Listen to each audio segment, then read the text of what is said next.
On se retrouve pour un Paye ton droitard. Paye ton droitard, c'est l'émission que vous préférez sur cette chaîne où on analyse avec Zoé à tour de rôle un droitard qu'on se paye chacun. Chacun fait des recherches en fait pour trouver des petits extraits, pour faire le parcours du droitard en question, trouver ses spécificités, qu'est-ce qu'il est devenu, d'où est-ce qu'il est parti.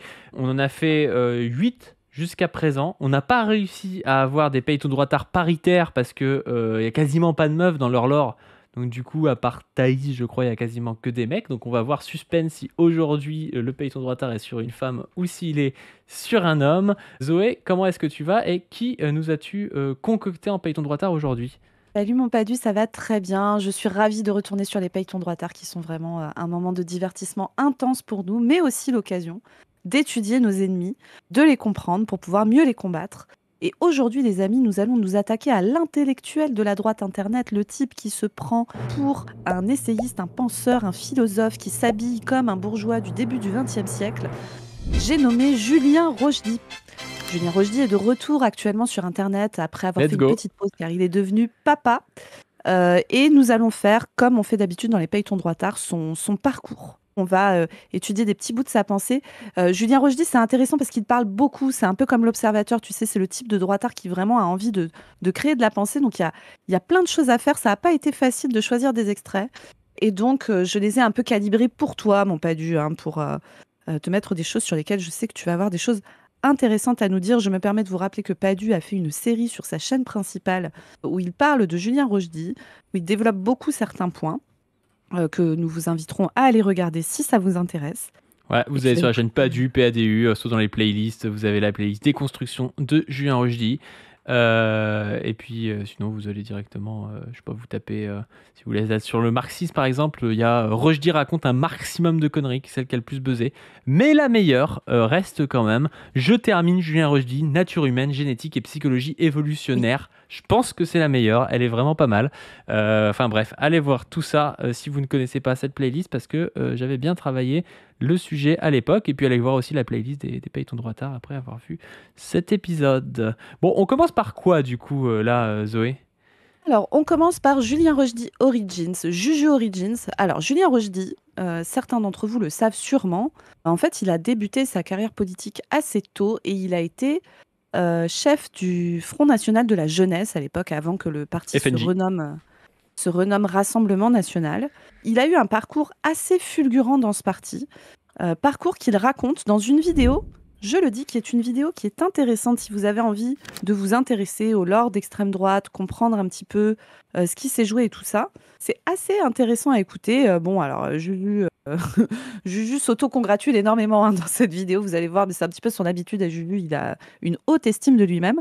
Et donc, là, on va se faire un petit extrait de cette vidéo où il revient sur son expérience au Front National à l'époque et où il raconte comment il va être propulsé au sein de la section du Rhône du parti. On regarde et puis ça va nous permettre de parler un petit peu des guerres intestines qu'il y avait à l'époque au RN, au Front National, et qui existent toujours, hein, mais sous d'autres formes aujourd'hui. C'est parti. Ouais, déjà la photo est trop bien.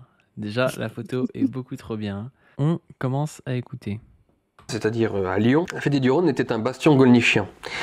Et après que Gollnisch a perdu au congrès de Tours, que Marine Le Pen a pris la présidence du Front National, Non mais déjà ça commence trop bien, il y a un congrès de Tours. Alors pour nous le congrès de Tours c'est là où il y a eu la création du PCF, de la SFIO et tout ça. Là non, c'est le congrès de Tours où Bruno Gollnisch a perdu, tu vois, c'est vraiment le congrès de Tours du FRN quoi.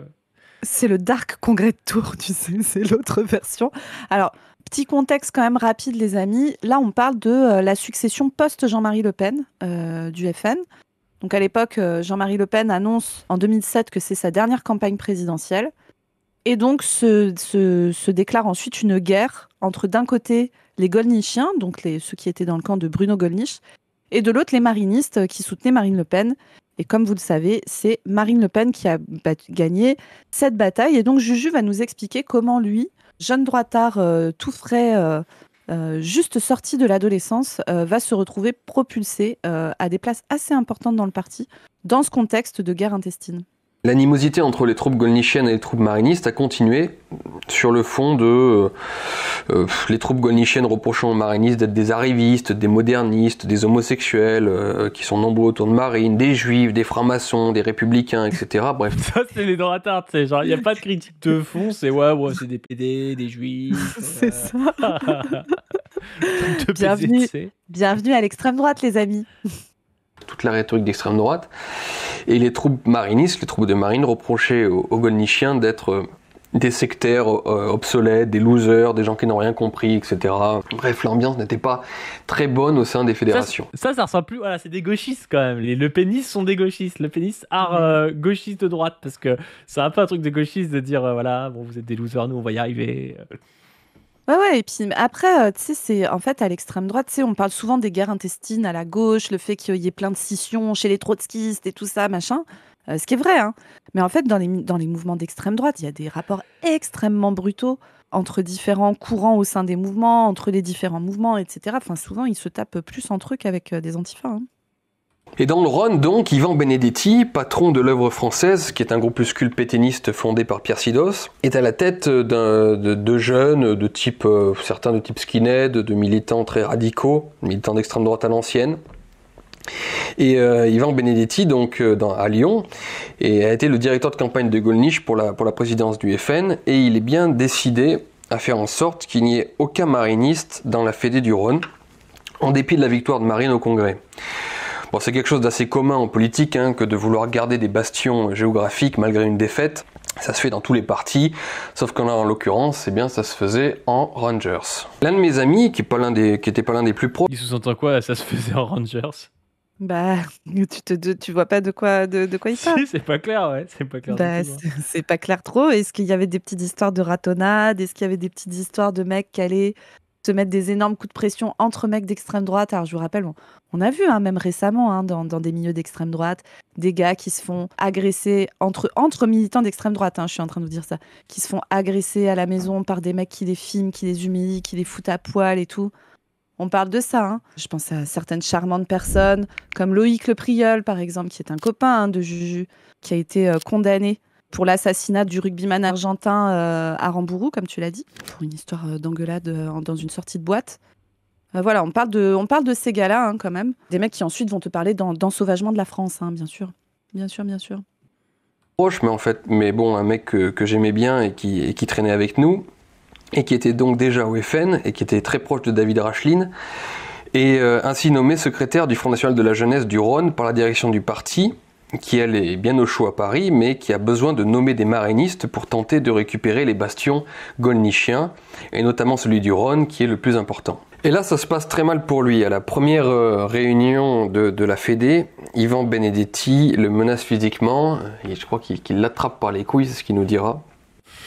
Le truc de ouf, c'est... Let's go. Bienvenue à l'extrême droite. Tout se gère sur des histoires de tu tapes sur les gens et tu t'attrapes par les couilles, hein, je cite. Voilà, tout va bien. C'est marrant parce que il parle de Fédé et tout, mais je crois que le FN a été construit un peu sur... alors, je vais peut-être me faire taper dessus dans le chat, mais sur l'image des partis communistes, un peu sur le type de structuration et tout, avec un centralisme des fédérations comme ça, mais sauf que comme c'est ça allié à une mafia familiale un peu, c'est vraiment l'enfer, le truc est cadenassé de fou, quoi, et tu peux rien faire. Mais il lui dit en gros, t'as rien à faire ici, les marinistes ne s'implanteront jamais ici, ici c'est chez les vrais nationalistes, etc., etc. Et je me rappelle très bien, donc notre ami nous appelle, il vient nous voir. Je m'en souviens comme si c'était hier, on est à côté de l'opéra, et il nous dit, un peu apeuré par les menaces physiques de Benedetti, et surtout en fait plus qu'apeuré, surtout désespéré en voyant la Fédé absolument tenue par les Gollnichiens, il nous dit en gros, c'est bon, je refuse le poste, je veux pas le faire, c'est trop chiant, on n'arrivera pas à changer cette Fédé, laisse tomber, etc. Et c'est là, comme une bravade, comme un con, que moi, je franchis le Rubicon. Et je lui dis, t'en veux pas? Eh bien ok, c'est moi qui y vais. Et donc j'appelle Racheline et je lui dis, c'est bon, c'est moi qui prends le poste. Donc le poste de responsable jeune dans le Rhône. Et voilà comment tout a commencé par une bravade. Et Tu voilà. as chopé le poste de responsable jeune dans le Rhône, mais en tant que mariniste ou en tant que godnichien? J'ai pas compris. En tant que mariniste. En tant que Ah, en mariniste. tant que mariniste. Et oui. Par Alors, pour vous arrivisme dire- ou par... Alors, non, il était vraiment côté marine. Et alors, après, on va pas vous faire, je peux pas vous faire toute la vidéo parce que c'est trop long. Mais en gros, il explique qu'à partir de ça, il monte très, très vite. Il est appelé à Paris. Il devient responsable du FNJ, donc national. Hein, et il devient à s'occuper de la campagne jeune pour Marine Le Pen en 2012. Et il raconte un moment voilà, d'effervescence de ouf pour lui. Il monte à Paris, il est payé par le parti. C'est un poste de dingue. Hein. Son bureau est juste à côté de celui de Marine Le Pen. Il s'entend très bien avec elle, il l'aime beaucoup et tout ça. En même temps, il y a de l'argent, il ils- paraît, de l'Europe dans ce parti pour payer des gens. Ah, je ne sais pas comment Julien Rochdy a été payé à cette époque. Écoute, pas dû. En tout cas, il dit pas qu'il était nommé assistant parlementaire au Parlement européen. Donc voilà. Et donc, en gros, voilà, il se retrouve à faire la campagne, ça se passe très bien. Ils ont une campagne qui est très active sur Internet et tout. Donc déjà, à l'époque, il connaît un petit peu les lores Internet. Et puis ensuite, après, je vous le fais en très rapide, mais en gros, il y a aussi des clans autour de Marine qui se jettent à la gorge les uns des autres. D'un côté, le côté Briouat, qui est aujourd'hui maire d'Hénin-Beaumont, hein, il me semble. Et avec tout un côté aussi Philippot et tout ça qui se met à monter à ce moment-là. Et puis de l'autre, le côté Louis Alliot et tout ça, Louis Alliot, donc maire de Narbonne. Il citait Rachling tout à l'heure, ça c'est le maire de Fréjus. Donc vous voyez, plutôt un FN, FN du Nord versus FN du Sud-Est, hein, j'ai envie de dire, tu vois. Alors c'est un peu simplificateur de le voir comme ça, parce qu'il y a aussi des oppositions de ligne. Mais en gros, après, Philippot se met à monter beaucoup dans le parti et Rochdy s'oppose beaucoup à lui. Rochdy, il explique bien qu'en fait, ce qu'il fait monter énormément, c'est sa gueule de jeune premier gentil. C'est-à-dire que lui, il n'a pas une tête d'énorme skinhead, d'énorme nazi. Il met des jolies petites chemises bleu ciel en remontant les manches. Il a une tête de gentil petit gars et tout ça. Et donc, en fait, ça le rend présentable et ça rentre dans la stratégie de dédiabolisation du RN. C'était leur Thaïs, quoi. Ouais, c'était leur Thaïs, exactement. C'est vraiment ça. C'était leur Thaïs. Et lui, un peu conscient de ça, mais en fait, il se retrouve propulsé à un poste très haut, très vite. Et donc, il se retrouve à être présenté à des municipales, présenté à des législatives. Enfin, vraiment, le gars a 25 ans à ce moment-là. Et même un peu plus jeune quand il prend la tête du FNJ, il me semble. Bah oui, mais en même temps, ils n'ont pas de militants, ces groupes-là. Donc, mais oui, il suffit que tu arrives et que tu milites, tu montes hyper vite, en fait, dans ce bordel. exactement. Exactement. C'est des opportunités de carrière politique énormes. Mais en fait, a priori, il monte là-dedans en connaissant mal les guerres au sein du parti, les clans et tout ça. Il fait des erreurs stratégiques dans ce contexte-là. Et il finit. Et puis en plus, il s'oppose beaucoup à la ligne Philippot. Lui, par exemple, le truc sorti de l'euro et tout, il est pas trop pour et tout ça. Je pouvais pas tout vous mettre dans ce pailleton droitard, donc je vous le raconte sans vous mettre l'extrait. Il se retrouve à se barrer quelques années plus tard en contexte d'opposition forte avec la ligne Philippot souverainiste et puis ligne qu'il trouve trop à gauche. Hein. Lui, il trouve qu'il faut se recentrer sur l'immigration, sur les petites entreprises, les artisans, etc. Est-ce qu'il n'avait pas un peu raison? Bah, en vrai, je pense, tu vois. en termes de stratégie, pour eux, oui, je pense qu'il avait un peu raison. Les petits artisans, les petits patrons, c'est con, non, ça c'est de la merde. Mais, oui, mais ça, le c'est truc de non, mais sur le je sais pas si t'étais si porteur que ça pour eux. Ouais, et lui, il était pour une autre ligne économique, alors qu'il y a une ligne très en bas à droite du graphique, hein, ligne économique dont éventuellement nous reparlerons un peu avec, je vous tease, mais avec Chris. Je vais faire analyser du Juju à Chris. Dites-vous que Chris va découvrir du Juju, là, on va bien rigoler. Mais il n'y a pas 200-300 trotskistes du chat là, qui veulent aller faire de l'entrisme dans le RN, là, ça a l'air d'être facile de monter. Ah bah ouais, vous retrouvez, vous faites de l'entrisme. Bon, après, il faut supporter de traîner avec des gars qui disent des dingueries. Hein. On va avoir un trotskiste maire de Narbonne, tu sais. Oui, voilà, c'est ça, exactement. D'ailleurs, en parlant de dinguerie, donc à cette époque où Julien Rochdy est chef du FNJ, il fait une sortie donc très remarquée. Une semaine après, donc ça c'est une vidéo, vous allez voir, c'est un petit extrait de vidéo qui a été tourné par Égalité et Réconciliation. C'est Vincent Lapierre qui tourne ce truc, très précisément à l'époque où il bossait avec Soral. Et c'est une semaine après les attentats du 13 novembre. Donc attentats terribles, hein, où il y a eu de nombreux morts au Bataclan, mais également de nombreux morts sur les terrasses, notamment dans le 11e arrondissement à Paris. Et donc, Juju, grand patriote et grand humaniste, hein, il se décrit comme humaniste, va nous dire des petites dingueries. Vous allez voir le Juju de l'époque, ce que ça fait comme structure mentale de traîner avec des énormes gars d'extrême droite toute la journée. Les lieux visés en dehors de Charlie Hebdo, mais même vendredi, c'est les lieux des bobos finalement, et c'est les lieux de jouisseurs. Et du coup, ça rappelle à notre civilisation, ou du moins ce qui reste de notre civilisation, que on périt très souvent. C'est le mot de Salvien, il disait moritur et ridet à propos de l'Empire romain, il rit et il meurt. Et du coup, ces attentats de vendredi me rappellent ça, c'est on rit et on meurt, parce que voilà, quand on se rigole trop et qu'on est trop dans la jouissance et dans l'incapacité à comprendre quoi que ce soit aux réalités, ben voilà ce qui arrive. Donc j'allais pas dire c'est bien fait, mais en tout cas c'était attendu. Ce qui est triste, c'est de voir tant de jeunes morts, parce que même si c'était des bobos, c'est quand même la jeunesse du monde, c'est un peu triste.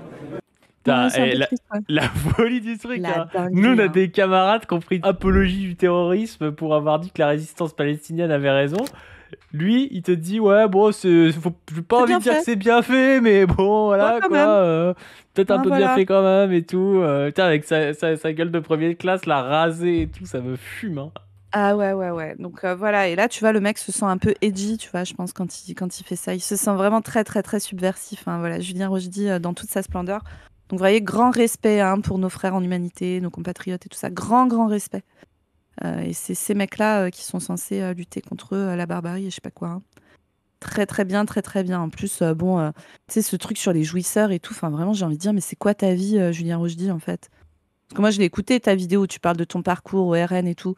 Tu passes ta vie à te faire inviter dans des petites ressois de droitards parisiens. Tu pécho des meufs et tout, parce que c'était ça sa vie à cette époque. Hein. Donc t'imagines le culot du gars quand même, de venir faire genre le grand philosophe. Moi, j'ai compris le drame du monde, je ne suis pas là pour faire le jouisseur et tout, alors qu'en réalité, c'est genre, c'est ta life en fait, Juju. Hein.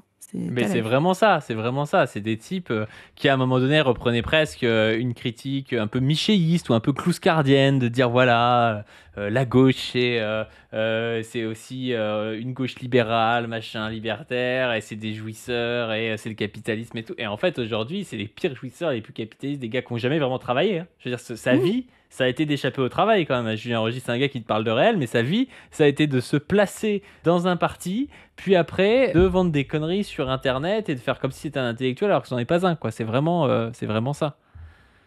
Eh bien, écoute, tu me fais une transition toute trouvée, mon Padu, parce que ensuite, après son passage au RN, Julien Rochdy fait ce que tous les droitards font, c'est-à-dire partir sur les histoires de relations hommes-femmes. Alors moi, je rappelle hein, que la misogynie et le sexisme, enfin le masculinisme, sont les meilleurs pipelines de recrutement sur Internet de l'extrême droite. Hein.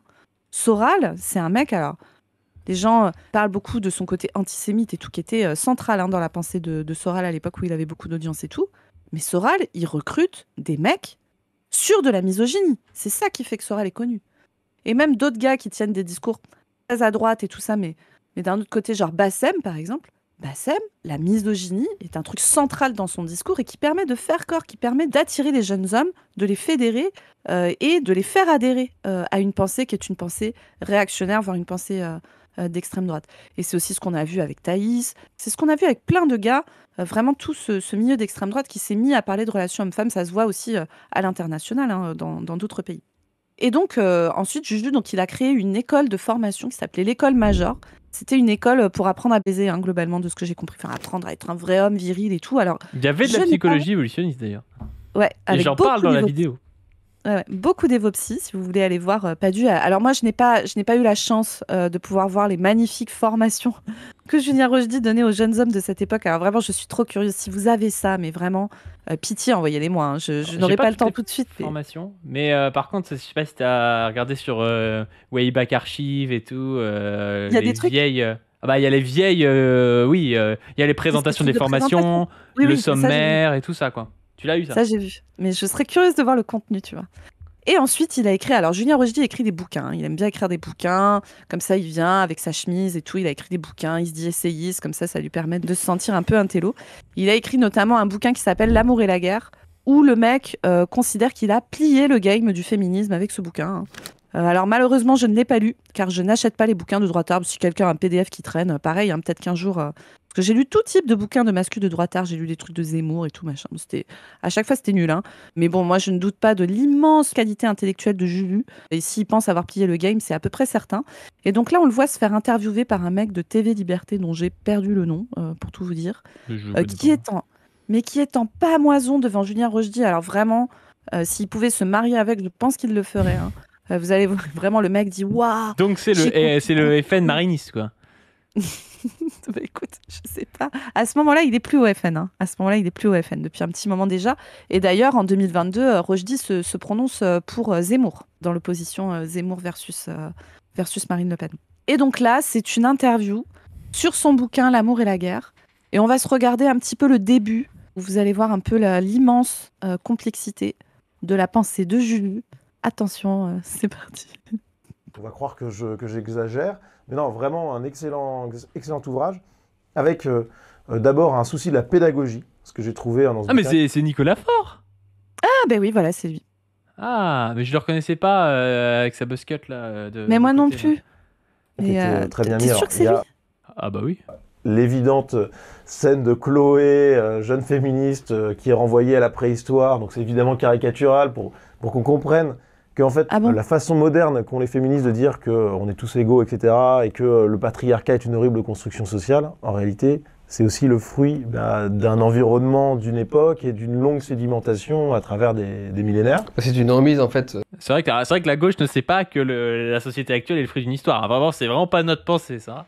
Non, mais là, donc voilà, donc là, on a vraiment l'argument massu de dire ah ben vous, les féministes, aujourd'hui, vous pouvez aller acheter votre viande au supermarché à côté de chez vous, mais si vous étiez dans une grotte il y a 10 000 ans, eh ben vous feriez peut-être moins les malines et vous seriez d'accord pour que les mecs achètent. On est là-dessus, hein, on est sur ce niveau. C'est n'importe Voilà, quoi. voilà. Donc c'est vraiment putain. Beaucoup dans le livre, je remets les choses dans leur contexte. Parce que les féministes, et d'une manière générale, Je trouve les choses- Non mais ce qui est marrant parce que on pourrait penser la pensée d'extrême droite. Moi je veux bien que Rushdie nous. En fait j'ai l'impression que je connais mieux la pensée de droite que lui, tu vois. Que je pourrais défendre une pensée de droite peut-être meilleure que lui, tu vois, en m'appuyant sur l'essentialisme, l'idéalisme, mais clairement, tu vois. Mais tu peux pas te dire essentialiste par exemple parce que lui dans ses conférences c'est ce qu'il fait. Il dit ouais moi je suis idéaliste, je suis essentialiste, la vraie droite est idéaliste machin. Et d'un coup il dit la gauche ne prend pas en compte le contexte. C'est presque un défaut de la gauche parfois de trop prendre en compte le contexte. C'est-à-dire de devenir que constructivisme et presque de nier la matérialité des êtres ou des choses comme ça. Ça peut arriver de tomber sur des gauchistes comme ça où ils n'ont pas un rapport un peu fin et dialectique entre, je sais pas, par exemple l'évolution animale et la reprise par la société de caractéristiques animales avec une surdétermination du social ou des choses comme ça. C'est pour ça qu'on met en avant aujourd'hui des gens par exemple comme Bernard Leir ou comme, je sais pas, comme Patrick Thor ou des gens comme ça, tu vois, qui essaient de penser la dialectique nature-culture, quoi. Et des fois, la gauche peut tomber dans un truc que culture, tu vois. Ne parler que de déterminismes sociaux, tu vois. Et en fait, elle devrait être là, sa critique. Ça peut pas être de dire la gauche ne prend pas en compte le contexte. Non, la gauche, parfois, si on veut la critiquer, prend trop en compte le contexte, quoi. les gauchistes et les postmodernes ne font plus, c'est qu'ils prennent leur situation actuelle et ils l'appliquent dans des situations historiques passées qui n'ont rien à voir, évidemment, avec ce que nous vivons aujourd'hui. Et donc, sur la question du patriarcat, j'ai voulu montrer par un exemple. Ça, c'est, enfin, je veux dire, c'est le gars qui dit oui, les gauchistes qui veulent déboulonner les statuts. Il y a ça qui sous-tend son truc là, c'est archi faux, tu vois. On est vraiment Un là-dessus. peu rigolo, en envoyant une féministe actuelle, une femme actuelle, une jeune fille actuelle, en fait d'aujourd'hui qui est à la Sorbonne, l'envoyer à la préhistoire et montrer qu'en fait, tout la faune, la flore et toutes les tribulations qu'elle doit subir amènent au patriarcat qu'elle aborde ensuite. J'aime bien comment ils mettent un insert comme si c'était un banger. Et c'est un tweet de Julien Rochdy qui dit le patriarcat serait une construction sociale, virgule, donc nous aurions pu l'éviter. Bah pourquoi ? Pas forcément. Ça peut être une non. construction sociale et qu'on n'ait pas pu l'éviter. Je veux dire, c'est une autre question. C'est pas, c'est un Oui. lien logique un peu trop complexe pour Julien. Mais le patriarcat est universel. Bah non, il y a des sociétés non patriarcales. L'histoire ne fournit quasiment aucun exemple sérieux et durable de matriarcat ou de société neutre par rapport au genre. Contradiction. Bah, l'histoire fournit quand même des exemples de matriarcat, sinon d'ailleurs il n'y aurait pas forcément le terme de codu, tu vois. Enfin, je comprends pas ce qu'il essaie de nous dire. C'est comme quand on parle de, je sais pas, de capitalisme, on dit pas que c'est facile de dépasser le capitalisme, on dit pas que c'est pas la norme actuellement, par exemple, mais par contre on dit que c'est un agencement historique particulier qui est amené à potentiellement disparaître, à être dépassé par quelque chose d'autre pour le bien-être en plus des êtres humains. C'est un peu pareil avec le patriarcat. On ne dit pas que Mais oui, c'est ça. aujourd'hui c'est facile de sortir du patriarcat, par contre on dit que c'est possible de le faire et que c'est même plutôt souhaitable et que notre lutte ça doit être de le faire. Après c'est peut-être qu'il y a un inconscient quand même, je vais faire de la psychanalyse à ce qu'il y ait deux mecs en train de parler de ça, de dire oui le patriarcat est un indépassable. C'est ça. Et après, tu vois, alors il y a des travaux de paléoanthropologie qui parlent des sociétés humaines d'il y a 10 000, 15 000, 20 000 ans, et notamment des sociétés préhistoriques, notamment avant l'agriculture. Et d'ailleurs, les spécialistes de ces sujets-là expliquent très bien qu'en fait, il est extrêmement compliqué, avec le peu d'éléments qu'on a aujourd'hui, de tirer vraiment des conclusions sur la manière dont vivaient les gens à cette période. Mais ce qui montre quand même, c'était que des sociétés nomades qui ne faisaient pas d'agriculture et tout, on voit par exemple sur les squelettes, et notamment les squelettes de femmes, alors déjà, il y avait plein de squelettes qu'on avait attribués à des hommes parce qu'il y avait des armes dans la tombe, etc. Et donc, on avait considéré que c'était des guerriers. Et en fait, avec les avancées technologiques et tout, en faisant de nouvelles recherches sur ces squelettes, on se rend compte que certains squelettes qui avaient été attribués à des hommes, en fait, étaient des femmes. Et donc, probablement qu'il y avait des rôles genrés qui étaient, dans certaines sociétés, bien moins différenciés que ce qu'on vit aujourd'hui. Et puis, ce qu'on voit aussi, c'est que dans les sociétés nomades, il y avait des études qui montraient que les grossesses chez les femmes étaient beaucoup plus espacées.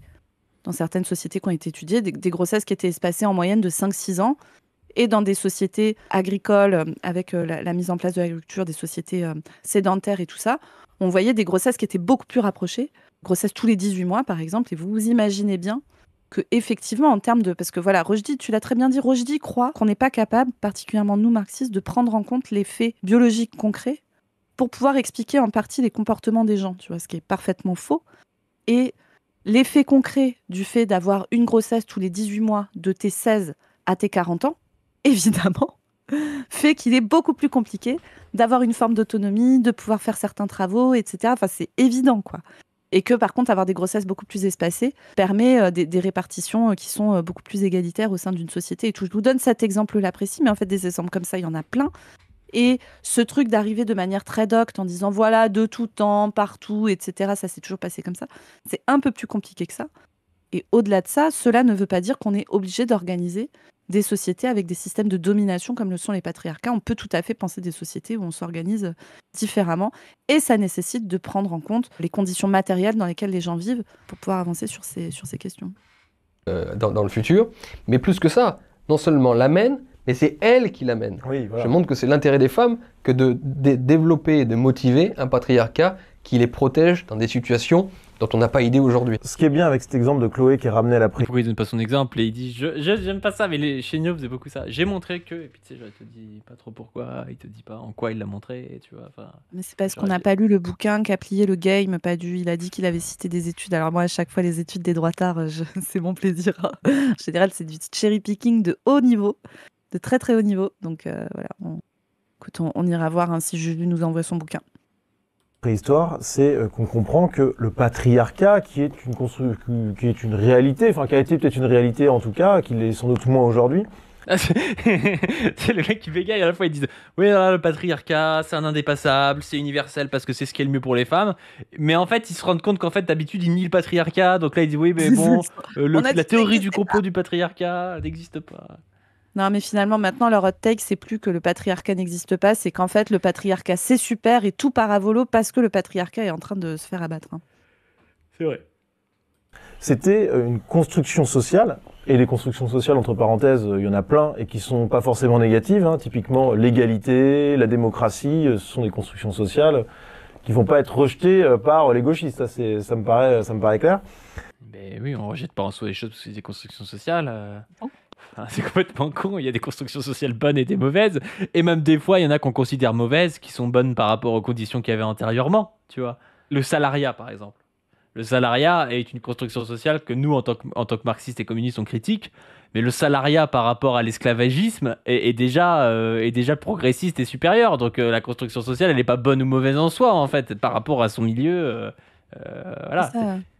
Ou par rapport au tâcheronnage, où les mecs devaient arriver avec leur marteau et étaient payés qu'à la journée. Enfin, voilà, c'est oui. C'est comme le nationalisme, tu vois. Des fois, on en parle. Le nationalisme dans un pays colonisé où t'as aucune possibilité d'avoir les mêmes droits que les colons et des choses comme ça, le nationalisme trouve sens parce que le projet national qui peut être même interclasse dans ces pays-là, c'est-à-dire que la néo-bourgeoisie du pays qui est en train de se former, même des classes, je sais pas, les agriculteurs, les prolos et tout ça, ils ont, par rapport aux droits civiques dans leur pays et par rapport à leurs conditions de sujets colonisés, un objectif commun qui est de se libérer.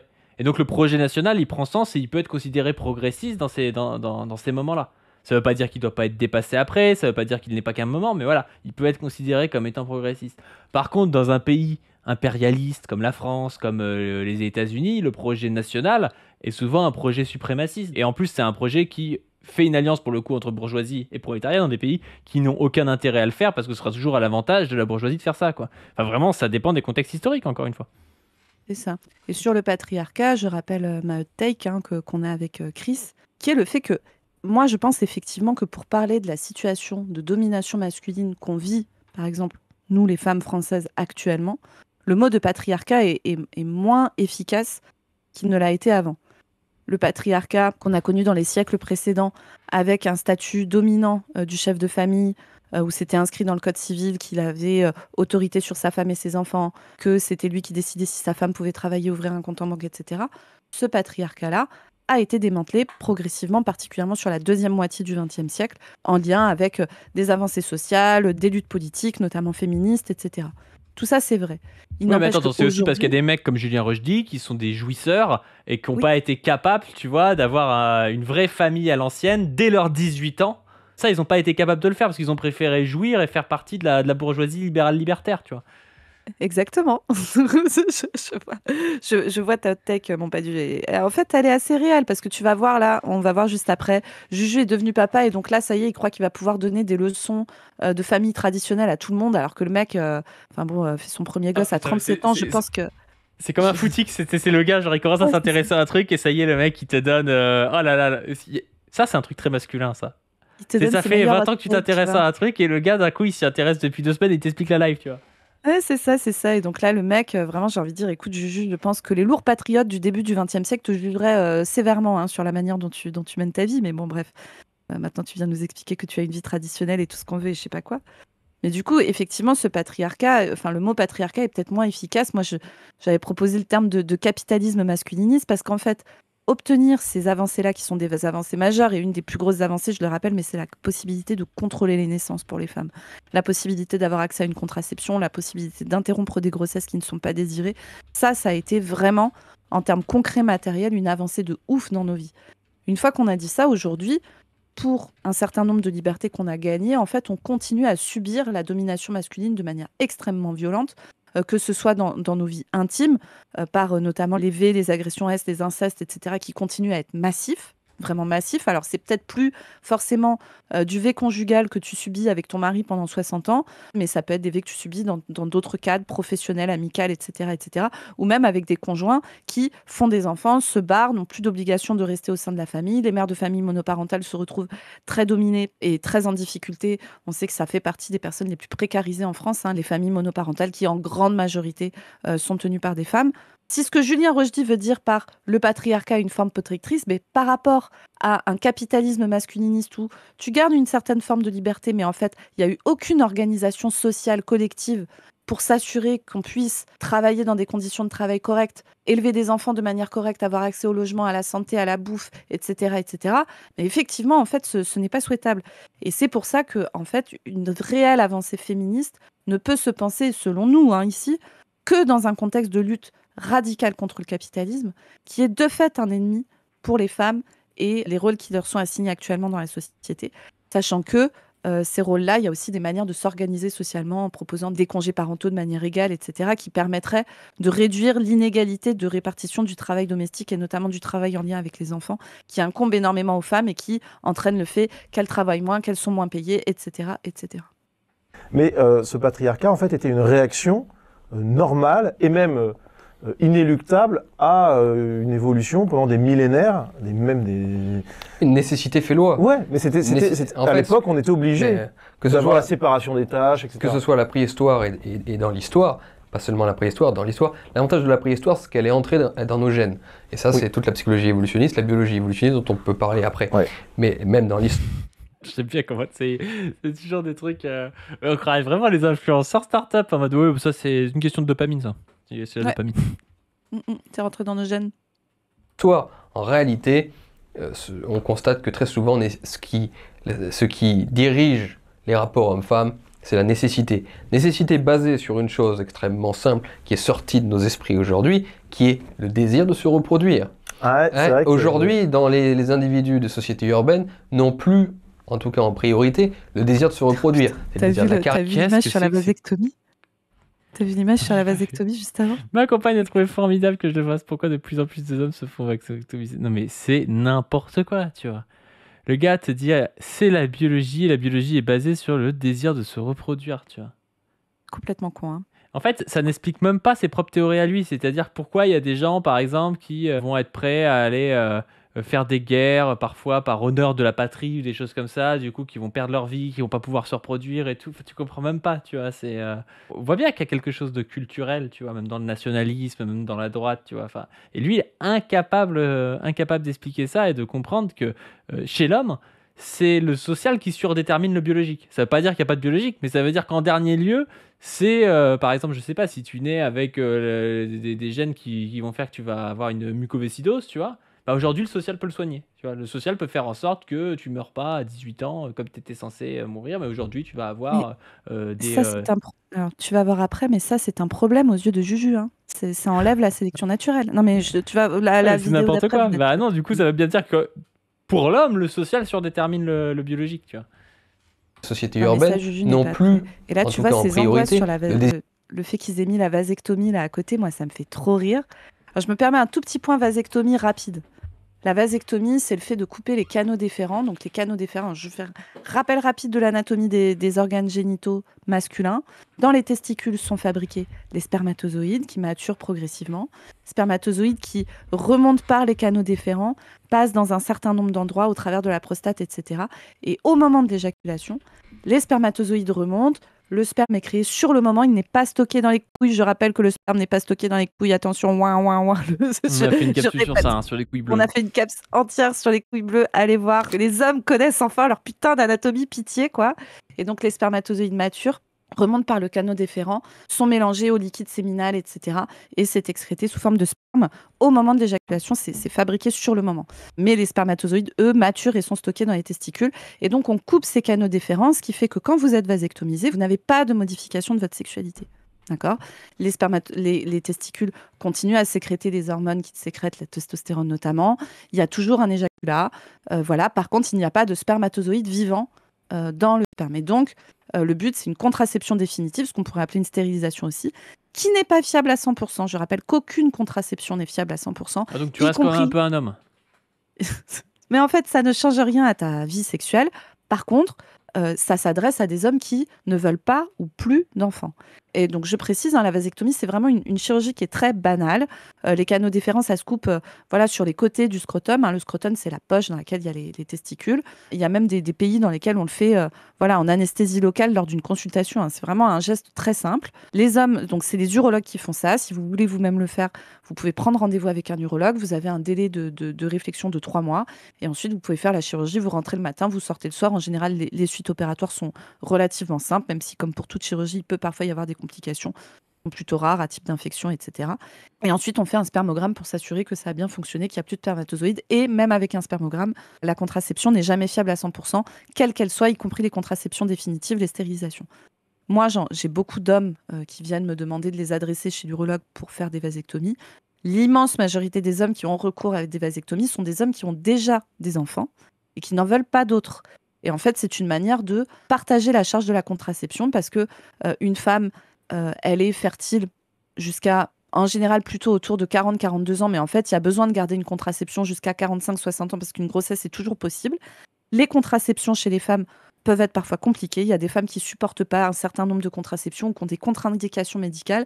Ou alors, ça fait 20 ans qu'elles se tapent la contraception et elles disent à leur maître, bah, écoute, on a respectivement 39 et 40 ans, on a 2, 3 enfants, on n'en veut pas d'autres. Ça serait peut-être le moment que toi, tu fasses une vasectomie parce qu'on est sûr qu'on n'en veut pas.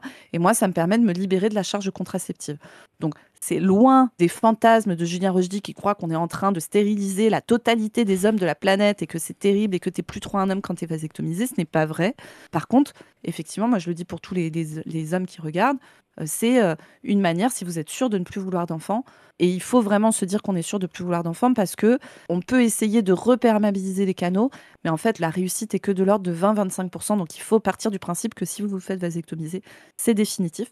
Par contre, vous pouvez conserver votre sperme dans des centres qui sont faits pour ça. avant d'être vasectomisé pour que si jamais finalement vous voulez quand même faire un enfant après, vous puissiez, avec des techniques de procréation médicalement assistée et les gamètes que vous avez conservés, le sperme que vous avez conservé, pouvoir avoir un enfant ensuite. Voilà, c'était le petit point vasectomie et vous restez des hommes même en étant vasectomisé. Et par contre, vous partagez la charge de la contraception avec votre partenaire, ce qui peut être un truc un peu cool en fait. T'es vraiment une féminazie quand même, hein. Tu fais une capsule pour inciter les hommes blancs à se stériliser. J'incite tous les hommes qui ne veulent plus d'enfants à se vasectomiser pour éviter que leur femme surtout les hommes ait blancs. besoin quand de même. prendre ait besoin de prendre un contraceptif, surtout si leur femme ne le supporte pas bien. Et après, à l'inverse, il y a aussi des femmes qui ont des contraceptions pas à but contraceptif, mais parce que, par exemple, quand vous avez une endométriose, avoir un traitement hormonal qui évite d'avoir des cycles, etc., ou quand vous avez un syndrome prémenstruel, c'est-à-dire des symptômes juste avant les règles liés à des variations hormonales qui sont très désagréables, ça, c'est des femmes qui préfèrent être sous contraceptifs hormonaux parce que ça leur permet de calmer leurs symptômes. Et moi, j'ai des patientes, leur mari est vasectomisé, mais elles continuent à prendre une contraception pour elles-mêmes, pour leur confort elles-mêmes. Donc voilà, ça se discute au sein de votre couple, de voir comment vous avez envie de gérer tout ça. Et pour faire chier un peu Juju, vous pouvez lui envoyer une photo de vous au bloc opératoire comme ça.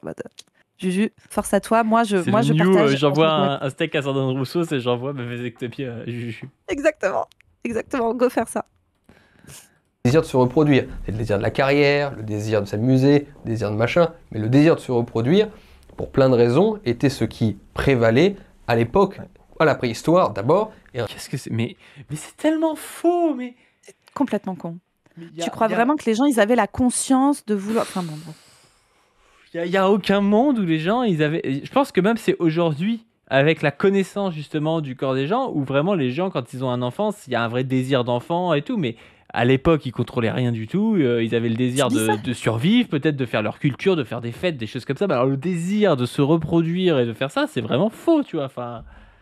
Le désir sexuel, par contre, oui, mais pas forcément dans un but reproductif. Tu vois, c'est ça le truc. J'ai jamais bien baisé, mais parce qu'en général, baiser, c'est cool, quoi.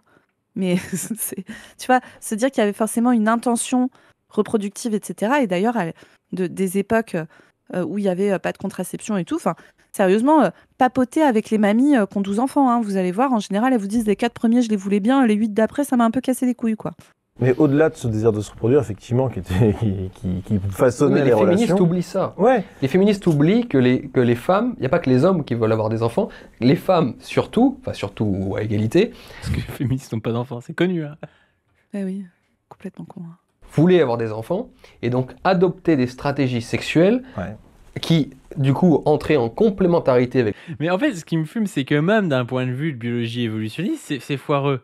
Ce qu'expliquent les évolutionnistes, c'est pas que les femmes, consciemment, elles voulaient avoir des enfants. C'est qu'elles vont faire des stratégies parfois inconscientes qui vont les amener à avoir plus d'enfants. Et que c'est ça qui est sélectionné par la biologie pour justement leur permettre d'avoir plus d'enfants. Mais c'est jamais un désir conscient d'avoir des enfants qui fait qu'elles ont des enfants, tu vois. Enfin, c'est pas ça. Ça va être par exemple se reproduire avec des hommes à certaines périodes peut-être plus fertiles. C'est ça qu'ils vont expliquer. C'est pas un truc conscient. Bah oui. Et puis bon, ça peut l'être si tu veux.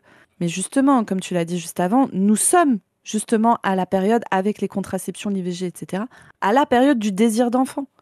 Là, aujourd'hui, quand des gens ont un enfant, c'est quelque chose en général qui a été réfléchi, qui est planifié, où on se dit il faut que j'ai un boulot stable, machin, un couple dans lequel je me sente bien et tout, qui n'a rien à voir avec une période où on ne pouvait pas contrôler les naissances et donc on les subissait. Ouais. Et là, tu retrouves un côté très nietzschéen, de dire c'est la décadence. Je parle de Nietzsche, un débile de droite. Hein. C'est la décadence, les gens ne veulent plus d'enfants, tu vois. Et il n'y a aucune analyse matérialiste. Les gens, en fait, s'ils ont moins d'enfants actuellement, c'est parce qu'ils peuvent contrôler. C'est sûr, quand tu peux pas contrôler, tu as 8-10 enfants parce que tu peux pas le contrôler, premièrement. Deuxièmement, parce que c'est la crise. Comme c'est la crise, t'as pas de logement, t'as déjà un enfant, il a pas de place de crèche, tu l'as à moitié sur les bras, tu te dis je vais pas avoir un deuxième enfant. T'as tes grands-parents qui vont mal, ils ont pas de place dans un établissement, ou alors je sais pas trop quoi, t'es obligé de les prendre chez toi. Enfin, tout un tas de choses qui sont très matérielles qui expliquent que les taux de fécondité chutent dans les pays capitalistes. Et lui... oui, les études aussi le fait que les gens se mettent à essayer d'avoir des enfants plus tard à cause justement de la précarité des jeunes et des études, et du coup ils sont un peu moins fertiles quand c'est plus tard. Enfin, il y a plein de choses qui expliquent que les gens aient moins d'enfants, et c'est pas la décadence gauchiste et des féministes qui ont matrixé des gens pour pas qu'ils aient d'enfants. En fait, c'est pas ça la réponse. Et lui, c'est une réponse totalement idéaliste, une réponse où ce seraient les idées des gens qui seraient décadentes, quoi. Tu vois son absence totale de matérialisme là, et après on va passer à une autre vidéo. Juste pour terminer, évidemment, il sort les trucs de décadence LGBT et je sais pas quoi et machin truc, tu vois.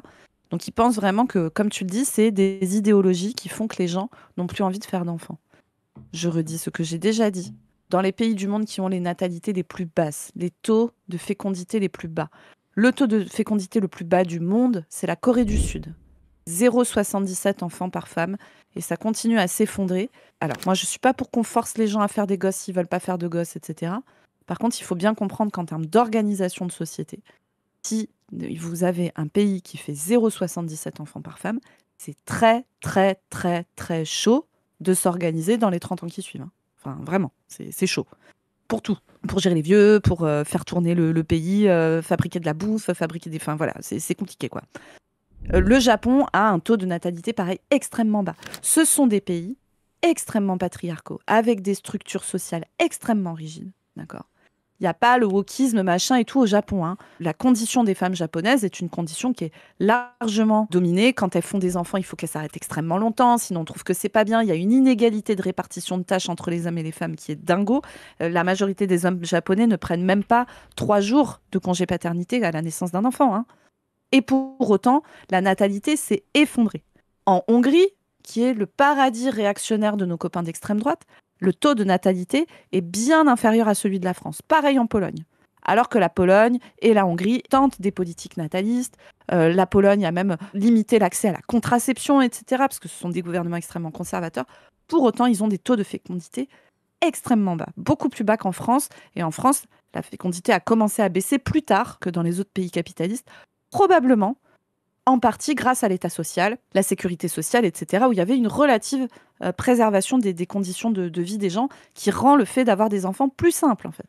Mais ça, Julien Rochdy n'est pas capable de le comprendre parce que c'est un énorme droitard qui a une vision idéaliste, pseudo-biologisante des trucs, en ne comprenant pas que, en fait, c'est des trucs très concrets et matériels. Il passe son temps à parler de biologie, de tangible, de je sais pas quoi. Le capitalisme organise des sociétés où il devient compliqué de faire des enfants et même d'avoir envie d'en faire. J'ai des lois qu'on peut faire passer si Julien Rochdy veut relancer. Tu fais en sorte que par enfant, tu vois, tu as 1 semaine de congé payé en plus. Parce qu'on considère que tu dois t'occuper parfois de tes enfants, que tes enfants ils sont parfois malades, peut-être que parfois tu vas être amené à poser des congés pour ça, il y a les vacances scolaires, des choses comme ça. Tu fais en sorte que chez les grands-parents, tu permets d'avoir une retraite un peu anticipée, tu vois, ou avoir des 50% ou des choses comme ça, parce qu'on sait très bien que les grands-parents, c'est des gens qui sont importants dans l'éducation et puis dans l'aide aux nouveaux parents, tu vois. Je rappelle que dans les pays socialistes, il y avait la retraite à 60 ans pour les hommes et 55 ans pour les femmes.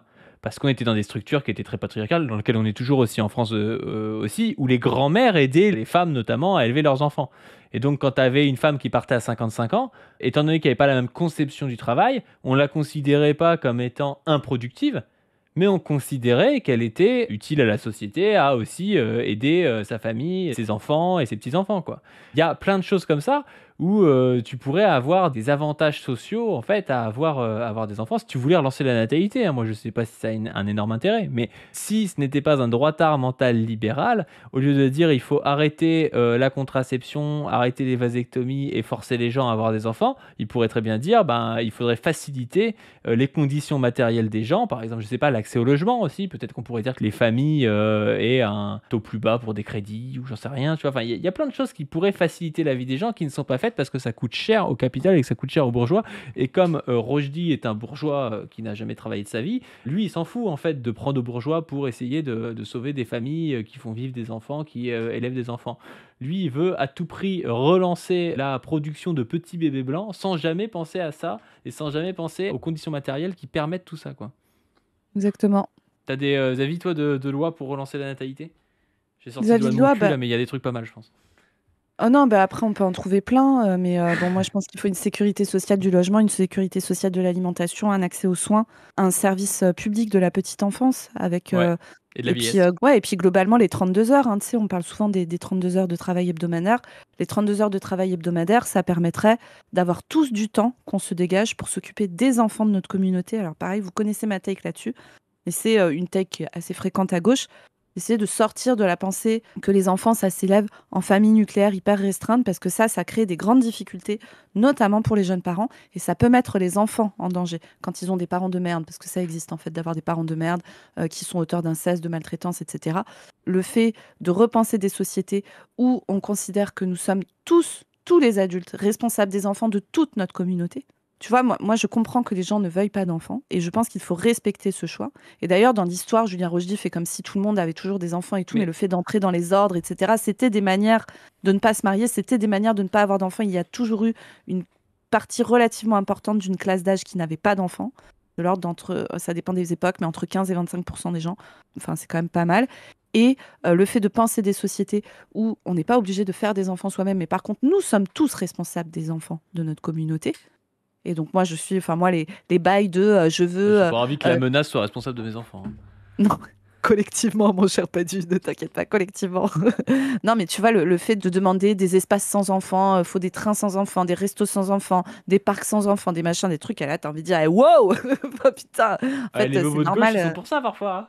Bah Les gens EELV... Oui, ça, c'est les moments où ils sont, complètement à l'ouest. Tu sais que j'ai même vu un mec avoir une take là-dessus en disant mais c'est super les espaces sans enfants parce que ça permettrait justement aux meufs de pouvoir avoir accès à des moments où elles sont sans leur gosse. Et je suis là, mais espèce de tocard. Tu crois que quand il y a des espaces sans enfants, c'est qui reste à la maison pour garder les mômes? Parce qu'on peut pas y aller avec les mômes. Qui? Sérieusement. Évidemment que c'est les meufs. Putain. Et donc, plus on fait des sociétés où il y a des espaces sans enfants, plus ça contraint les meufs à rester à la maison, garder les gosses qui n'ont pas accès à l'espace social, quoi. Et puis, il y a le vraiment... fait que les enfants ont le droit de vivre, putain, et d'être des enfants, quoi. Mais c'est dans la continuité un peu aussi d'une société validiste, tu vois.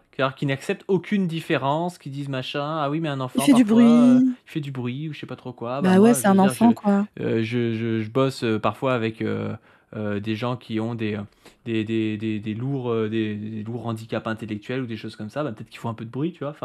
Et en fait, c'est devenu anormal pour quelqu'un d'être avec un être humain qui a peut-être parfois des instabilités motrices ou des stéréotypies ou je sais pas trop quoi, qui peut faire des tics vocaux ou des choses comme ça. C'est devenu anormal, en fait. C'est devenu impossible de vivre avec quelqu'un qui fasse ça. C'est ridicule, quoi.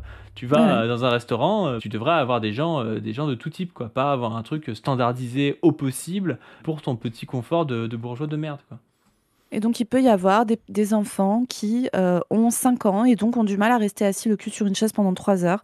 Et donc vont se mettre dans un petit espace où ils peuvent se poser, jouer avec des jouets, colorier, où ils discutent avec des adultes, où on rigole avec eux, on les regarde être des enfants et on est heureux. Mais putain, mais à quel moment on est devenu des FDP au point où on n'arrive pas à supporter qu'un enfant existe en étant un enfant? C'est catastrophique, quoi.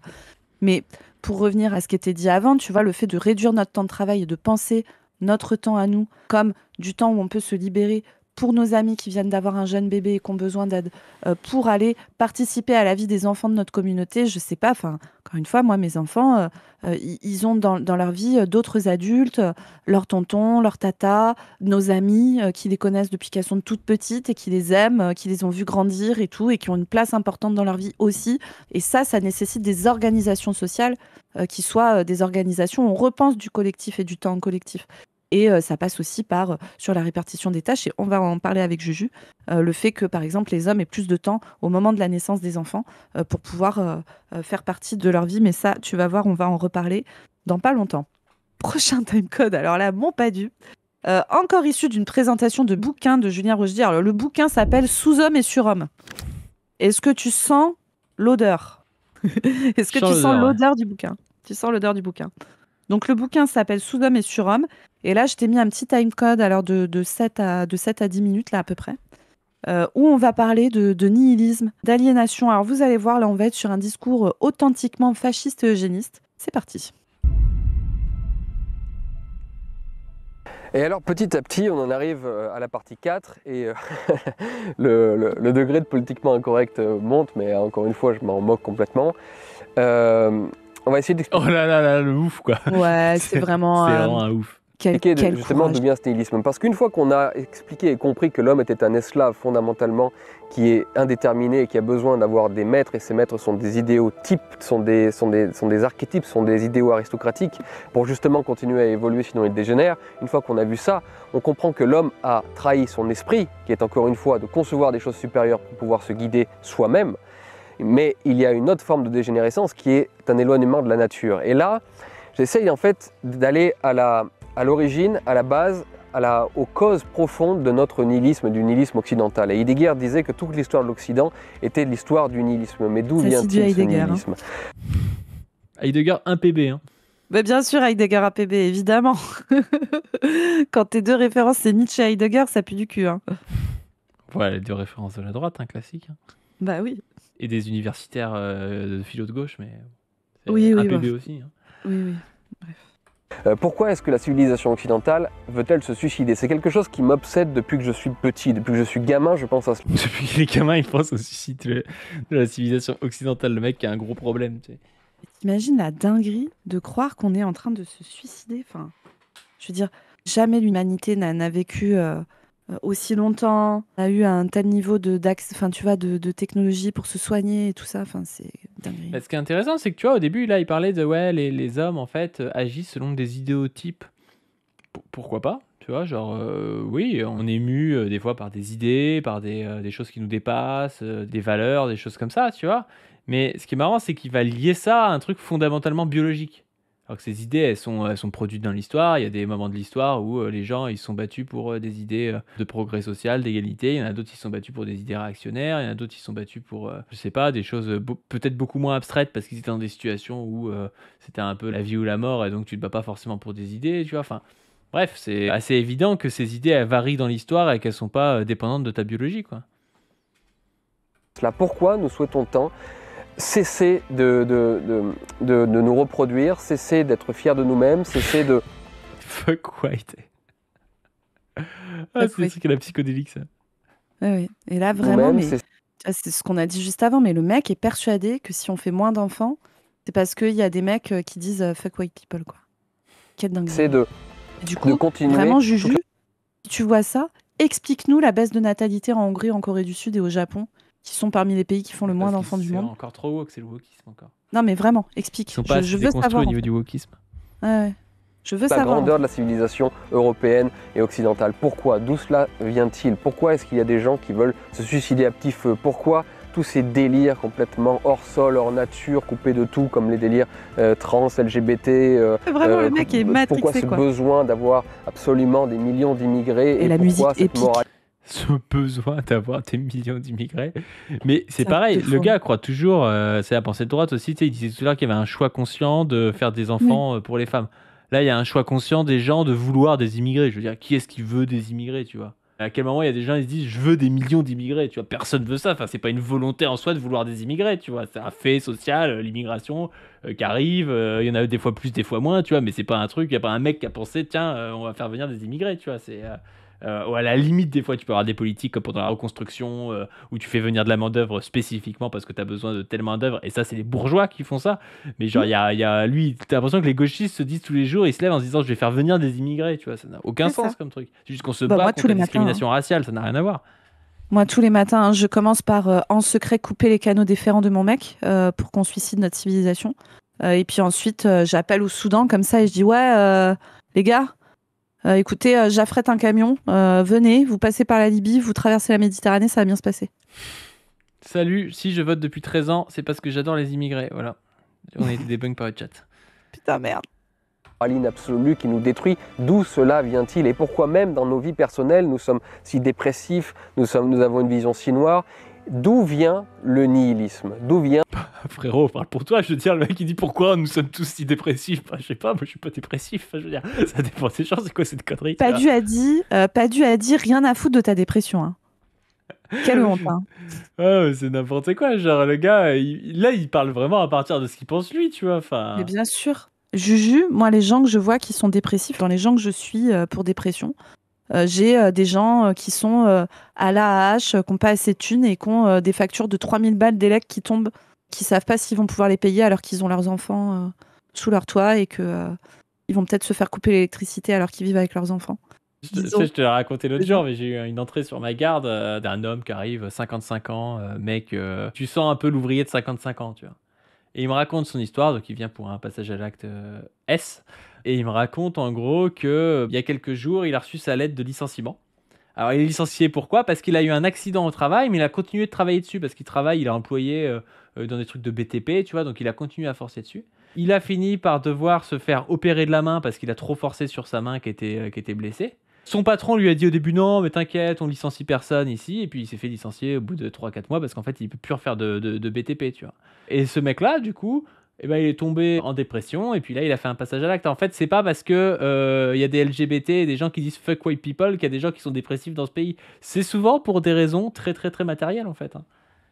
Et en fait, Juju, qui croit être dans le réel, Juju, en fait, sa vie, donc vous avez compris, hein, ça a été de barboter dans les milieux d'extrême droite, où la moyenne des gens a en général largement de quoi vivre et est née. Enfin, je rappelle que les Le Pen, c'est les propriétaires du château de Montretout, etc. Donc ça va bien, quoi. Ensuite, il est allé faire le malin sur Internet, à pseudo-apprendre à des mecs à baiser et à vivre, voilà, de sa production de contenu Internet et de bouquins. Là, à 37 ans, le mec se réveille, vient de faire un môme et il a l'impression qu'il va pouvoir faire des leçons à la planète entière de qu'est-ce que c'est qu'être un vrai homme ancré dans le réel et tout. Et il vient nous expliquer que la dépression, c'est lié au fait que les gens ont trop de temps pour réfléchir. Mais c'est toi qui as trop de temps pour réfléchir, hein, je pense. Hein. La majorité des gens, ils font des dépressions parce qu'ils vivent dans des conditions de vie de merde, en fait. Hein. Alors, il y a quelqu'un qui dit que c'est triste. Alors, ce qui est triste dans l'histoire que je viens de raconter, c'est que c'est des centaines de milliers de personnes en réalité. Hein. Ah oui, non mais C'est attendez, vraiment mais le les truc, gars, se faire virer à 55 ans, pas retrouver de boulot et tout, mais c'est tomber tout le dans temps. l'alcool ou je sais pas quoi, c'est tout le temps. Hein. C'est trop tôt pour toucher une retraite, donc tu as une pension d'invalidité. Et puis il y a tous les discours tenus par les mecs comme Juju, là, qui sont pas ceux qui vont aller se péter le dos sur les chantiers, se péter les mains à l'abattoir, se péter les épaules à monter des murs et tout ça. C'est pas eux qui le font. Et qui tiennent le discours des assistés, de machin, de trucs.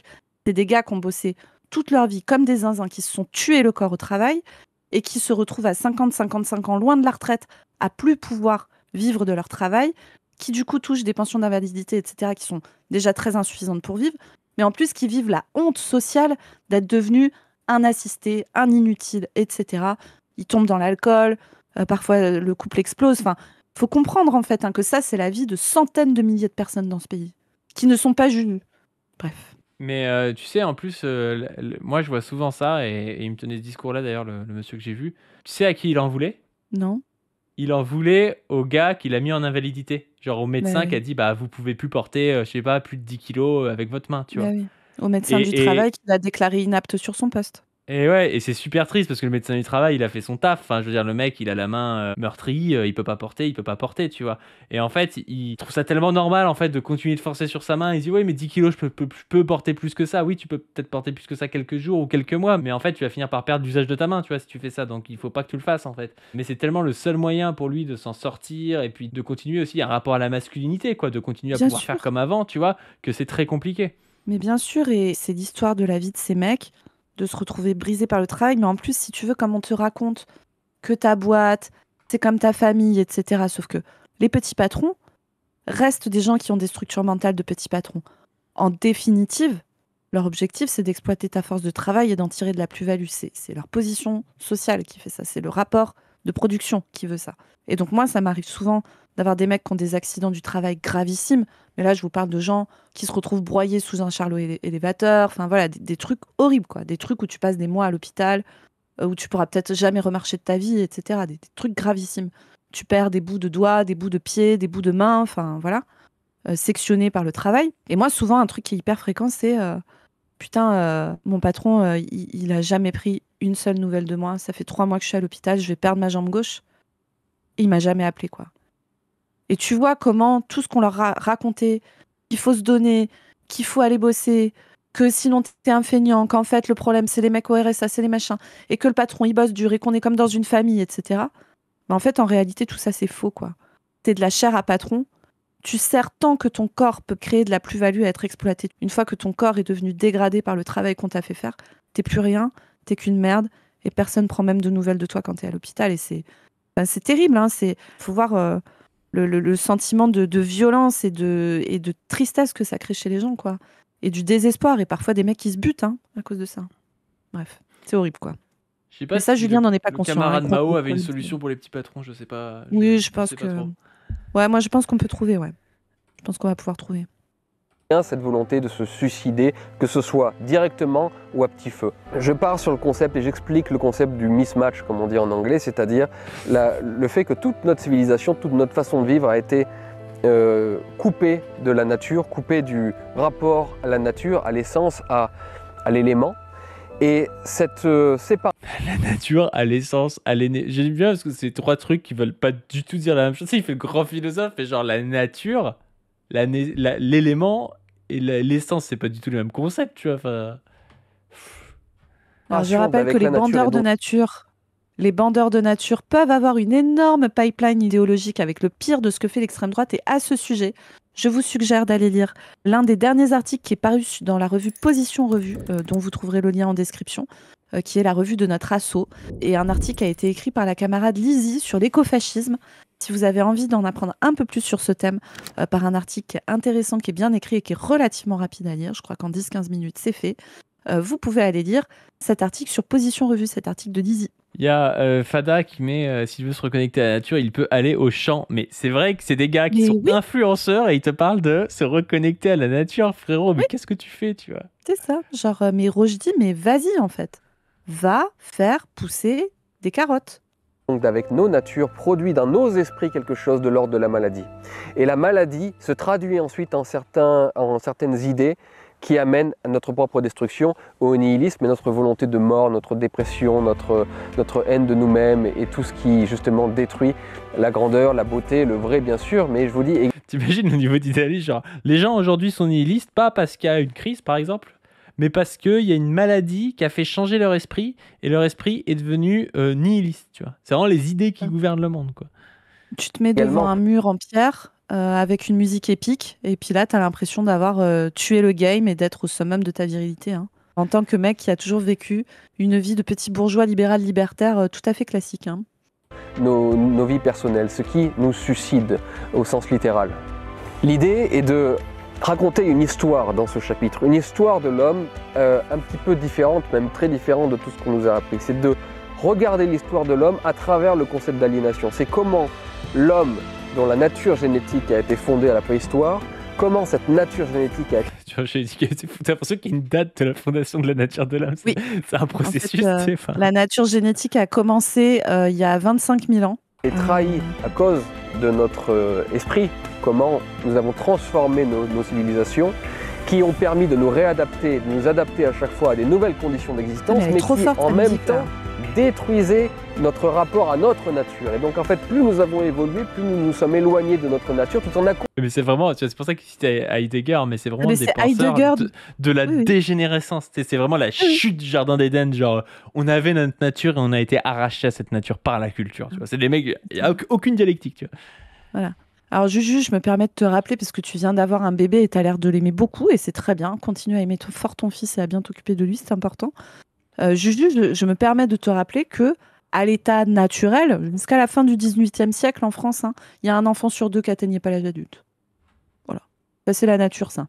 Accomplissant de notre nature, ce qui est un paradoxe qui est ahurissant, mais qui explique encore une fois tout le mal et toute la maladie profonde qui est au cœur de l'homme d'une manière générale, mais particulièrement de l'homme occidental. Donc c'est une autre histoire qui est racontée, et une histoire qui explique à quel point l'humanité s'est aliénée et qui donc amène nécessairement à un monstre qui est l'homme absolument dégénéré, parce que... C'est quoi cette vidéo de merde? L'homme absolument dégénéré. Tu vois un gars qui prend une fessée, on sait pas trop d'où ça sort. Oui.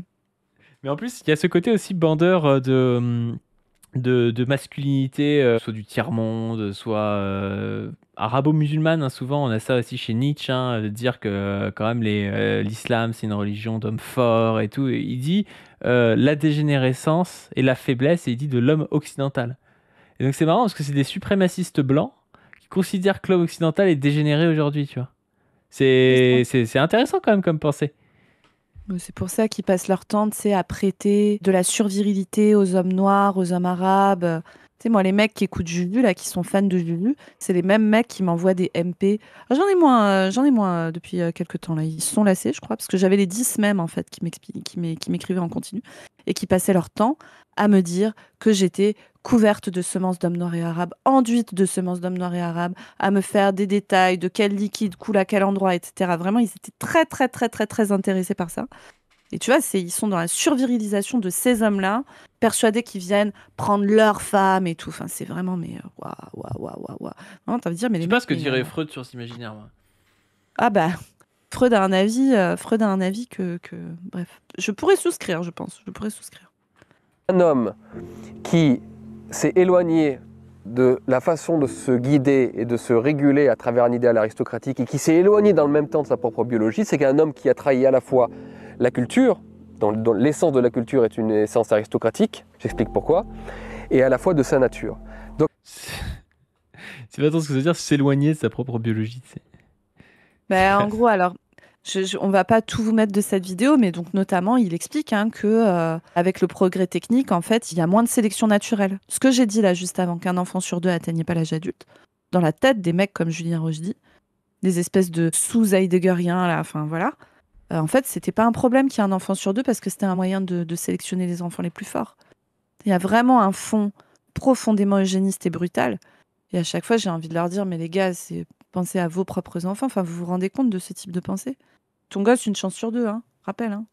Les meufs mourraient beaucoup en couche aussi. Une Pourtant, c'est femme vraiment sur 20. pas très évolutionniste. Hein. J'avais parlé de ça dans une vidéo où je citais Patrick Thor.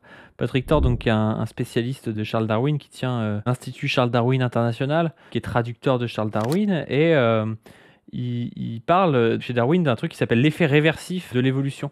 Et en gros, l'effet réversif de l'évolution, c'est justement le fait que l'évolution ait sélectionné un être, qui est l'être humain, qui n'est pas dans une compétition entre tous les individus tout le temps pour s'éliminer, mais qui est justement dans la coopération, avec la coopération entre les individus. Par exemple, le fait de ne pas abandonner les handicapés, de ne pas abandonner les vieillards ou des choses comme ça, ça fait vraiment partie de ce qui a été sélectionné chez l'homme et ce qui a permis à l'homme de dépasser entre guillemets la sélection naturelle, même si la sélection naturelle reste en sous-texte, hein, mais ce qui a permis de dépasser ce qui était présent chez les autres espèces animales de lutte, on va dire, pour la survie, quoi.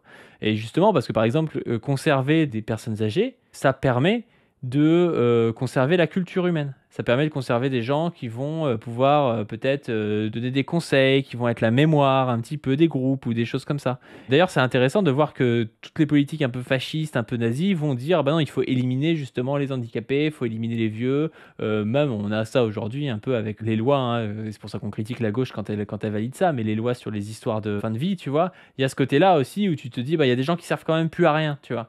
Et ça, c'est quelque chose pour le coup qui a été théorisé justement par des darwinistes et qui sont pas dans la lutte de tous contre tous, quoi. Exactement. Et donc, tu vas voir, après, on va passer à l'autre vidéo, mais l'une des takes de Rochdy, par exemple, c'est de dire, voilà, il y a de plus en plus de maladies génétiques, etc., à cause de cette absence de sélection, justement. Notre haut niveau de technicité va causer notre perte, et c'est sa take. C'est la take qui développe depuis quelques années, qui est vraiment une take profondément eugéniste. Ouais. Et fasciste. Donc, du coup, maintenant, c'est Juju devient papa. Alors, voilà, donc très rapidement, voilà, donc Juju, il a écrit des trucs et tout, et après Juju, il a disparu de la circulation pendant un temps, et il est revenu là récemment avec un podcast qui sort une fois par semaine, et en fait, le gros truc qui est arrivé dans la vie de Juju, c'est qu'il est devenu papa. Il est devenu papa d'un petit garçon qu'il expose d'ailleurs, hein, il expose son prénom, Ah ouais, il expose... cringe. Il Non, mais expose c'est sa même photo, pas ça, c'est même pas ça, c'est la Migna qui est trop cringe. Hein. Ah ouais, la Migna, on va pas vous la mettre parce que bon, moi je suis pas favorable à montrer la gueule d'un enfant qui n'a rien demandé. Oui, après il fait une vidéo qui fait 100 000 vues avec la photo de son gamin, je veux dire, c'est pas nous qui le faisons. Not on my chain. Oh là là là là là là, mais la wokiste quoi. Hein. Oui, non mais vraiment, moi ce gosse n'y est pour rien. C'est la trotskiste, c'est la meuf qui dit déposons les armes devant les SS, ils sont humains comme nous. C'est vraiment ça, Zoé, c'est ça. Hein. Quel bâtard. Non, par contre, les enfants des SS, oui, on leur fait rien, évidemment. Ils y sont pour rien. Juste, on parle de SS. Il y a un truc que t'as pas mis dans ton Paye ton droit tard. Et je trouve que c'est Ah, dommage, la donc lettre, je vais vous le mettre, la c'est la lettre de lettre. Juju. Oui, Ouais. mais tu sais que j'ai réfléchi, puis je me suis dit, putain, ça va être trop long. Mais vas-y, perdu pour perdu, let's Non, go. mais attends, c'est pas trop long. C'est Julien Rochdy, ça j'en avais parlé aussi dans ma série. Il avait fait une lettre en 2015 à la suite du V d'une petite fille de 7 ans qui avait été V par un migrant de type nord-africain en Allemagne. Et le mec avait écrit une lettre. Donc on peut se dire, bon, bah voilà, il va taper un peu sur les migrants. Bon, voilà. Et en fait, le gars fait une apologie d'Adolphe H. Il lui écrit: Ma chère petite européenne, ma petite sœur, tu ne sais pas, toi, mon petit ange, tu ne dois pas comprendre ce qui vient de t'arriver. Alors pour plus tard, sans doute, permets-moi de t'expliquer. Pour que tu comprennes, il va falloir d'abord que je te raconte un peu d'histoire. Alors on se dit, d'accord, bon, elle vient de se faire V, elle a 7 ans, il y a un gars français qui lui écrit une lettre. Vois-tu, au siècle dernier, il y a eu 2 grandes guerres qui ont traumatisé les Européens. La seconde, qui est le fruit de la première, a particulièrement choqué les consciences. Un homme a voulu redresser son pays et porter l'Europe et ses peuples au firmament de leur puissance, au mépris de tous les autres hommes, de tous les autres peuples. Il a commis beaucoup de crimes. Oh, ce n'était pas le seul, mais les gens n'ont retenu que les siens. Ils ont appelé ça fascisme. C'est-à-dire, le mec te dit que Adolphe H, c'est un homme qui a voulu redresser son pays et porter l'Europe et ses peuples au firmament de leur puissance, au mépris de tous les autres hommes et de tous les autres peuples. Et c'est pour ça qu'il dit aujourd'hui les Européens sont décadents, parce que c'est vrai que les Européens ils sont pas là à vouloir forcément envoyer les gens dans des camps, quoi. Et du coup c'est Ouais. vrai que ça paraît peut-être décadent par rapport à Adolphe H. Et Hmm. puis du coup il continue, il dit: puis cet homme qui était allemand comme toi a perdu la guerre. Les États-Unis ont pris pied en Europe et pris en charge pour beaucoup la politique et la culture des pays de l'Europe. Quant aux Européens, ils sont entrés peu à peu dans un immense sentiment de contrition à l'égard du passé. Ils se sont mis à se détester, à penser qu'ils étaient méchants. Et tu sais, ma chérie, quand on se déteste, on a envie de mourir, c'est tout simple. Quand tu t'intéresseras à la philosophie, ma belle, tu comprendras pourquoi. Un peu ce qui s'appelle le nihilisme européen ou la crise européenne, vu par des grands monsieur comme Husserl ou Nietzsche. Alors Husserl lui aurait peut-être chié à la gueule, Oui. étant donné que c'était quand même un progressiste juif en plus qui a vu la montée du fascisme en Allemagne et qui a fini d'ailleurs par devoir Traduc Tao a caché ses textes avec le père Van Breda et puis avec un peu Merleau-Ponty, je crois, parce qu'il risquait les autodafés des manuscrits de Husserl. Mais en attendant, tout ce que tu dois savoir est que tu es né à un moment où les grandes personnes autour de toi vivent dans une culpabilité, dans un état qu'on appelle schizophrénie. C'est-à-dire qu'ils sont à la fois contents de vivre dans des sociétés évoluées, mais à la fois un peu honteux d'être ce qu'ils sont. Et puis ils pensent que leur passé, leur identité en découle et ne donnent pas de quoi être fiers. Donc voilà comment il parle à une gamine de 7 ans qui s'est fait V par un migrant en lui disant que quand même, voilà, les gens laissent entrer des migrants parce qu'ils ont un peu honte d'un homme qui aurait voulu redresser son pays en Allemagne dans les années 40, quoi. C'est un peu moyen. Alors moi j'ai une question pour Julien Rochdy. Julien Rochdy a-t-il écrit des lettres pour toutes les petites filles de 7 ans violées dans nos pays, que ce soit en France, en Allemagne, etc. Il y a à peu près 10% des enfants qui subissent des violences sexuelles quand ils sont enfants. Dans l'immense majorité des cas, c'est leur famille. Et dans les incestes, en premier lieu, c'est les pères et les beaux-pères. Plus d'un tiers des incestes. Ensuite, c'est frères, oncles, grands-pères, cousins. Voilà. Et après, ça peut être les amis de la famille, l'instit, le curé, le prof de sport, le prof de piano. Voilà. En fait, ça représente des millions de personnes dans notre pays, Juju, qui ont été violées à 7 ans par leur propre père.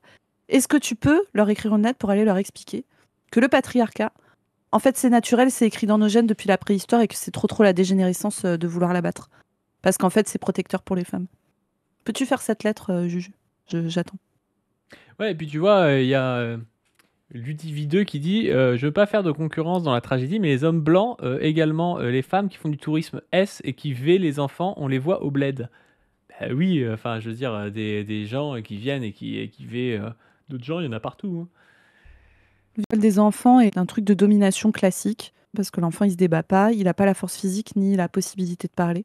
Et comme on est dans des sociétés, pas que les nôtres, hein, plein de sociétés, où on silencie systématiquement les victimes en faisant porter la culpabilité sur eux, etc. Les trucs dont parlent les féministes que Julien Rochdy déteste. Et bah, du coup, en plus, ces enfants ont encore moins de possibilités de se défendre. Bref. Alors du coup, le Mais devenir bon. papa de Julien Rochdy, moi je veux savoir Voilà, ça. Juju est devenu papa. Juju est devenu papa. Il va nous parler de trucs. Alors là, attention, mon Padu, tu vas voir, tu n'es pas prêt. Hein.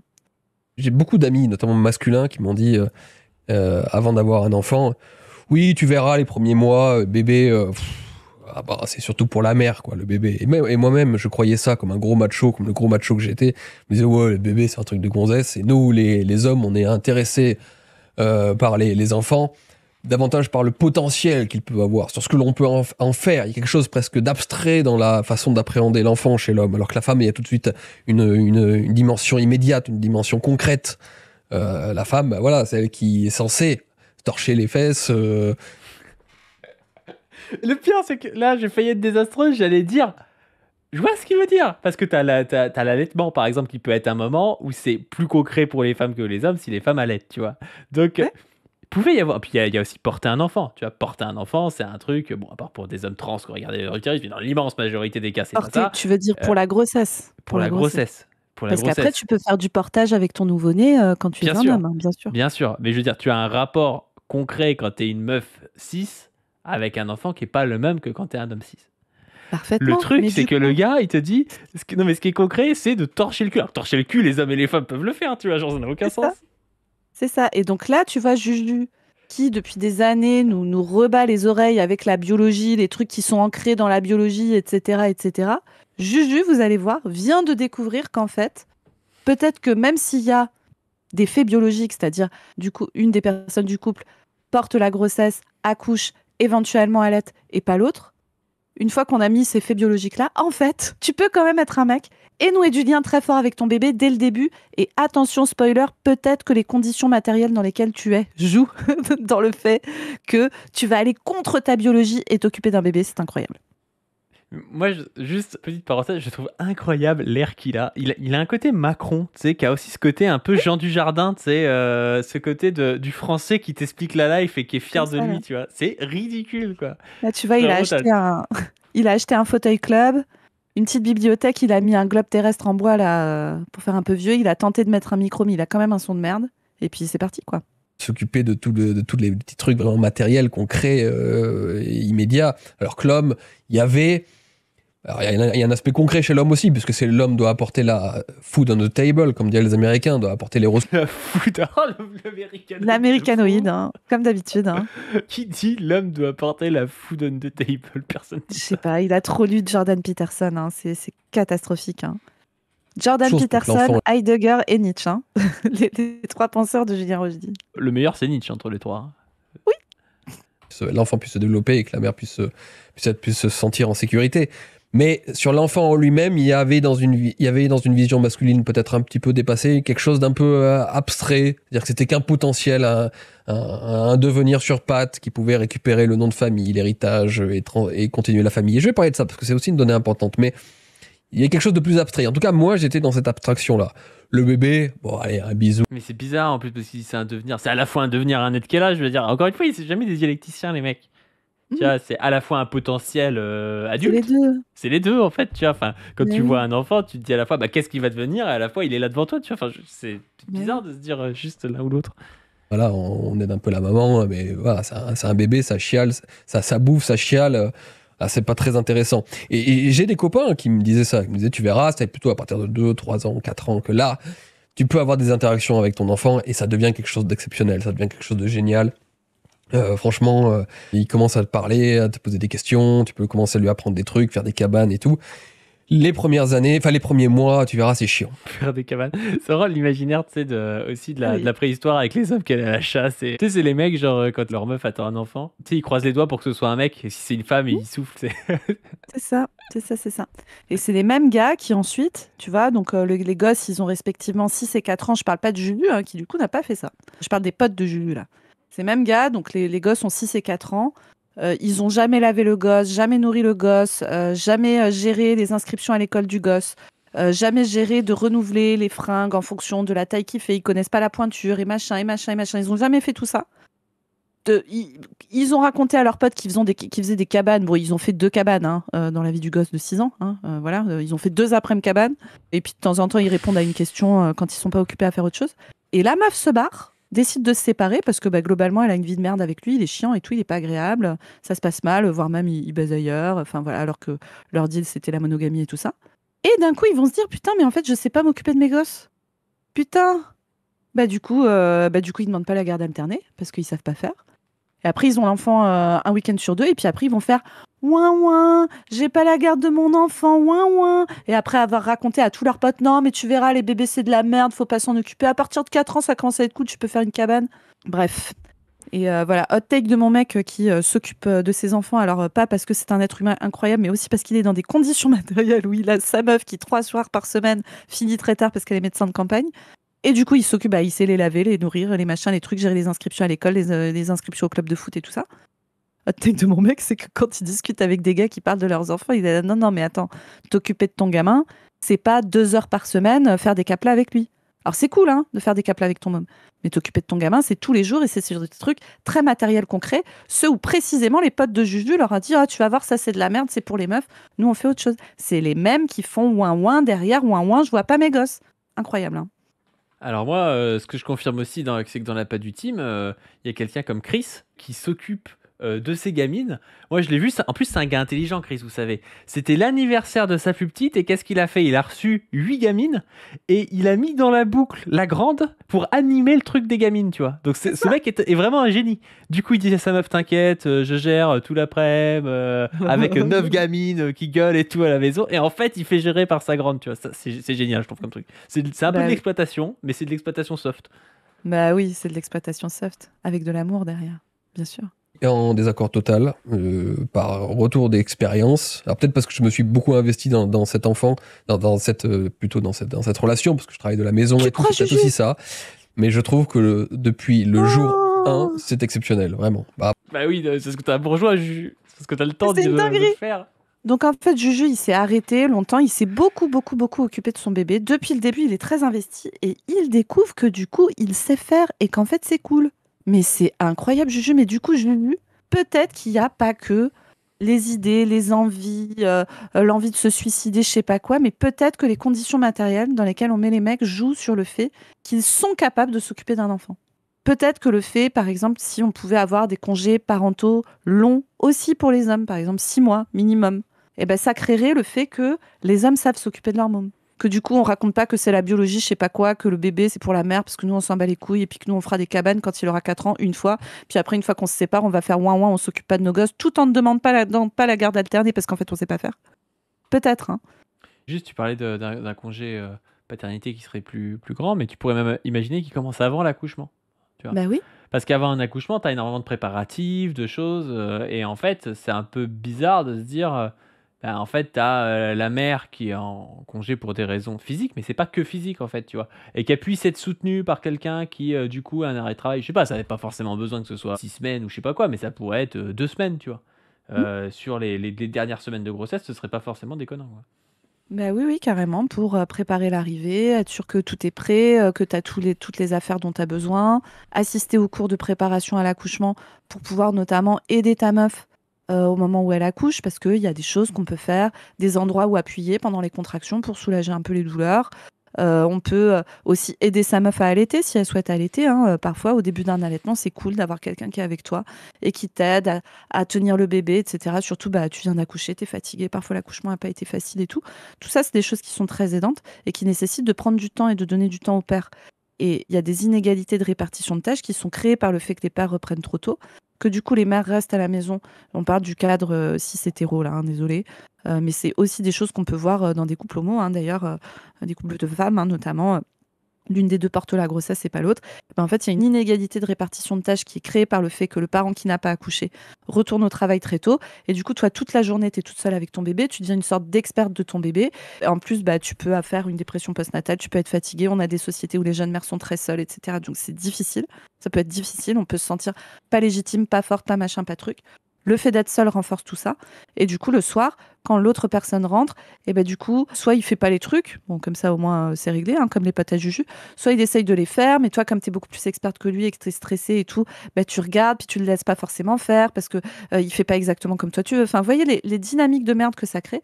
Et ça serait des décisions politiques, claires, concrètes, qui permettraient aux pères d'avoir plus de place auprès de leurs enfants et aux mères de bénéficier d'une meilleure répartition des tâches liées aux enfants. Voilà, Juju. Tout ça sans avoir besoin de modifier notre ADN. Incroyable. Après, peut-être parce que notre petit Auguste a souri. Oui, ça fait le Auguste. Auguste, c'est vraiment le nom de droitard. Il y a César aussi, non, c'est Mars chez Raptor. Tu vois. Il y a cet Oui. imaginaire vraiment, sans accord avec ses valeurs, tu vois, mais aristocratique, empereur. C'est ça. Commence Donc, à j'ai pas rire fini, très mais moi, vite. ma take, c'est que mettre des photos de son gosse sur Internet quand t'es encore plus pour l'utiliser à but de propagande politique, moi, je trouve ça assez Racial. dégueulasse. Un but de Ah ouais, propagande ouais, politique raciale. ouais, d'exposer ton gosse blond, là. Enfin, alors, le gosse n'y est pour rien, hein, vraiment, force à lui. Mais vraiment, le petit, il a 1 an, il n'a pas la conscience de ce que font ses parents avec son image. Moi, ça me choque, hein, je le dis, ça me choque Surtout beaucoup. que débat parallèle, il est blond, mais il le restera peut-être pas, tu vois. Donc peut-être qu'il aura ce côté-là où il y aura des gens qui diront qu'il est plus un bon arien, machin. C'est ça. Mais donc la photo de la Minia, je vous dis, hein, c'est Juju avec sa femme et son enfant, avec en fond une espèce d'image de campagne, vous savez, comme les images d'affiches électorales de droitards, vous savez. Genre Wauquiez et tout, ils se prennent toujours en photo avec la campagne en fond et tout. Bah là, c'est vraiment la même chose, mais avec sa femme et son gosse, quoi. Non flouté, Bah, hein. des- On voit leur visage et Et tout. 3 semaines à moi, il nous faisait déjà des sourires, il rigolait, tout ça. Mais vraiment, que les hommes, que les futurs pères se sortent ça de la tête, à savoir que les premiers mois vont être extrêmement chiants, et c'est juste un truc pour la maman, c'est juste limite un petit cadeau qu'on fait à la maman, et puis nous, on pourra en profiter plus tard, c'est faux. Vraiment, si vous vous investissez, que vous passez du temps avec votre bébé, vous allez voir des choses exceptionnelles. Je vous dis, dès le jour 1, dès le premier mois, les premières semaines, vous voyez un petit tête qui se développe, qui vous regarde, qui commence à comprendre. Et c'est hyper intéressant de voir ce développement, justement. De voir comment ça fonctionne dans son cerveau, comment ça commence à tourner et tout. C'est vraiment, quand on a une vision humaniste, qu'on est Oh là intéressé. là là là là là là là là là. Le gars est passé from border de Adolf à vision humaniste grâce à un bébé, tu vois. Oui, avec son bébé, hein, parce que je sais pas s'il a ce même regard pour les bébés qui ne sont pas de la pureté ethnique qu'il souhaite, Juju. Enfin voilà, donc voilà, Juju est devenu papa. Ça, c'est la nouvelle étape. Et écoutez, pour la toute fin, on va se mettre une dernière vidéo. Après, on va se quitter pour ce pays son droit tard. Vidéo dans laquelle Juju parle. Alors, il en a sorti une autre sur les droitards Internet. Alors, on aurait pu en prendre des extraits et tout, mais globalement, il dit l'évolution des droitards Internet vers le développement personnel, ça va poser un petit peu problème en termes d'efficacité militante et politique, ce sur quoi Juju a raison. Voilà, je vous le résume à gros traits. Et donc là, Juju fait une vidéo où il donne 10 raisons pour lesquelles la gauche Internet fonctionne mieux que la droite Internet. C'est raison pour laquelle la gauche Internet fonctionne mieux, parce que factuellement, après lui, c'est peut-être qu'il est très politisé, donc il aime bien les contenus politisés. J'ai pas vu la vidéo, mais de ce que j'ai compris, c'est ce qu'il dit, parce que factuellement, la gauche Internet marche moins bien que la droite Internet. La droite mais lui, il Internet a fait des l'impression- beaucoup plus gros scores que la gauche Internet. Alors oui, c'est de la merde, c'est des trucs qui sont inintéressants, c'est la boucle et tout, mais ils font des gros scores quand même, hein. Ils sont sur la ouais. pente descendante peut-être, tu vois, mais je pense qu'aujourd'hui, l'enjeu pour la gauche Internet, c'est de s'élargir vers les non-militants, tu vois. Ce qu'a réussi Ouais. à faire la droite Internet à un moment donné, mais aujourd'hui, on fait des bons scores d'audimat, il y a des gens qui regardent de plus en plus, les gens sont intéressés, on produit du contenu intéressant. On est en train de monter, nous, une fédération, de faire en sorte, on va dire, peut-être que les gens passent plus à l'acte et ne restent pas devant leur écran. Mais la prochaine étape, c'est comment on passe de faire des 50 000 vues à faire des 500 000 vues. Aujourd'hui, il y a quasiment personne à part Usul sur la gauche Internet qui fait des 500 000 vues. Il y a une époque où Papacito faisait des 4-5 millions de vues, tu vois, sur des entretiens. On n'est pas du tout à ce niveau-là, donc dire que la gauche Internet dominerait, c'est pas si vrai que ça. On a la dynamique, on était au fond du gouffre, on remonte, mais on domine pas. Je suis assez d'accord. Et donc là, il va nous parler de la gauche Internet stakhanoviste. Il va se rendre compte que les droitards sont d'énormes feignants et ça va lui faire de la peine. Là, c'est un petit plus que je donne à la gauche, c'est qu'elle a ce zèle qui manque parfois à la droite, et c'est normal, hein, pour plein de raisons. Le zèle, l'énergie d'un droitard est souvent mise au profit de sa propre famille, tout simplement, au profit de son Oh ta gueule, oh là là, n'importe quoi. Jean-Baptiste Marché et tout. Et genre lui, là, il a eu un gamin, je sais pas, à 36-37 ans. Bah, jusqu'à là, c'était peut-être pas dans sa famille que passait son énergie. Enfin, c'est n'importe quoi cette histoire, tu vois. Trop fait rire, j'étais obligée de le mettre, tu sais, j'avais envie de dire, mais tu vas voir, le gars, il est là, ouais, nous on se concentre sur notre travail et notre famille. Je suis là, mais gars, ça fait 15 ans que t'es sur Internet, ça fait 1 an que t'as un mot, mais t'as jamais travaillé. De quoi tu parles, en fait? Sérieusement, N'importe quoi. C'est n'importe quoi. Nous, on live à 22h parce qu'avant, on a géré d'autres trucs, genre nos boulots et nos familles. Mais pas toi, Juju, hein, pas toi, calme-toi. Hein. Ah, mais oui, non, mais puis en plus de ça, tu sais, il fait genre que la gauche, en fait, fait beaucoup de contenu parce que on est zélé. C'est pas parce qu'on est zélé aussi, c'est parce que comme on n'est pas des nazis, on peut faire des capsules, tu vois, en live, sans trop dire de conneries, et que ce soit directement postable sur internet. Quand tu fais des vidéos avec des gars un petit peu HH, un peu bizarres, bah tu peux pas faire ça en fait. Et en plus, quand t'as pas le niveau aussi, tu peux pas faire ça, quoi. Travail, il va plus travailler pour gagner plus d'argent, il va faire en sorte N'importe quoi. que sa famille s'élève, etc. Tandis que la gauche, il y a une déréliction souvent individuelle qui leur permet d'investir davantage dans l'idéologique, dans le militantisme. Et c'est assez clair. Pareil. Non, mais ça J'ai peut envie de arriver, dire- je veux dire, qu'il y ait des gars comme ça. Non, mais bien sûr. Mais bien sûr, il y en a aussi à droite, mais c'est surtout, en fait, tu vas voir ce qu'ils n'abordent pas. C'est qu'il y a aussi une culture du travail collectif à gauche. Beaucoup plus qu'à droite. Beaucoup plus qu'à droite. Bah oui. Et le On fait de voit- travailler en collectif, d'être dans des collectifs, ça permet d'augmenter ta productivité, etc. Quand t'es en clairement, équipe. Que ces créateurs de contenu produisent beaucoup, produisent énormément. Ils vont produire, je sais pas, un stream par jour, 2 streams par jour, ils vont produire une vidéo par jour. Et je vous dis, moi-même, qui m'intéresse à la politique et donc qui aime consommer du contenu politique sur YouTube et pas seulement regarder ce qui se passe à la télé, les interviews politiques assez convenues, assez classiques, qui aime justement un petit peu des idées un peu dissidentes, eh bien je suis forcé, moi de droite, je suis forcé d'aller Go. les écouter. Je suis Il mate la pas du team, il a mis la cloche. Allez, dites force à Juju qui est en train de regarder cette vidéo en souffrant. Juju, on pense tous à toi, on est avec toi, bon courage. Tu peux arrêter d'être un nazi, Juju, nous on croit en toi. Deuxième enfant, déjà, il appelle tu as- Karl. Voilà, prochain enfant Karl et troisième enfant Rosa. Voilà, on a tout prévu pour toi, Juju, ça va bien se passer. forcé d'aller écouter Blast, d'aller écouter parfois des streamers à 2000 vues, à 2000 vues sur YouTube, même pas à 1000 vues. Des streamers à 1000 vues, puis ils regardent quoi, les gars? Ils regardent des trucs. Des trucs Bah, ils regardent des obscurs. chaînes que même nous on connaît pas. Ouais, c'est ça. c'est- Simplement parce que il n'y a que qui produisent aujourd'hui du contenu politique quotidien, ou presque que. Je veux pas. Il y a évidemment quelques créateurs de droite qui font de la news, de l'actu, et heureusement qu'ils sont là. Moi, je Ah, ne bah crache pas du après- tout sur les newsers, comme on dit, parce que Cro-Blanc et Heureusement- psychodélique, c'est que si tu veux de l'analyse politique, quand Ah, tu bah regardes oui. du Cro-Blanc et du psychodélique, c'est fou. Ah, C'est bah dur oui, un oui, peu, hein. c'est sûr. C'est C'est dur, sûr. force à toi, Juju, t'es vraiment du côté des abrutis, hein. Je suis désolée pour toi, mais bon. Ah, bah ouais. Ah, il y a encore un arabe qui a agressé quelqu'un dans un bus. Ouh là là. je pense que c'est important d'être présent quotidiennement, et la preuve en est, la gauche l'est, et forcément, plus vous produisez, plus vous avez du retour sur Internet. C'est aussi simple que du capitalisme, hein. D'ailleurs, les anticapitalistes ont une logique de quantité qui est très capitaliste finalement, hein. Alors, Et donc, Bah, c'est Julien c'est Rochdy. le principe de la propagande, hein, d'essayer d'être Non, mais- présent. c'est surtout, have you heard about Stakhanov? Non mais le gars associe produire beaucoup et le capitalisme. Est-ce que c'est Bah pas le oui, truc oui. con du monde en fait? C'est complètement débile, tu vois. Enfin non, en fait on peut produire beaucoup de manière planifiée sans avoir pour objectif de faire fructifier une propriété privée lucrative, Juju. Enfin, Zoé D'ailleurs, peut-être- revendique Stakhanov, hein. C'est la take.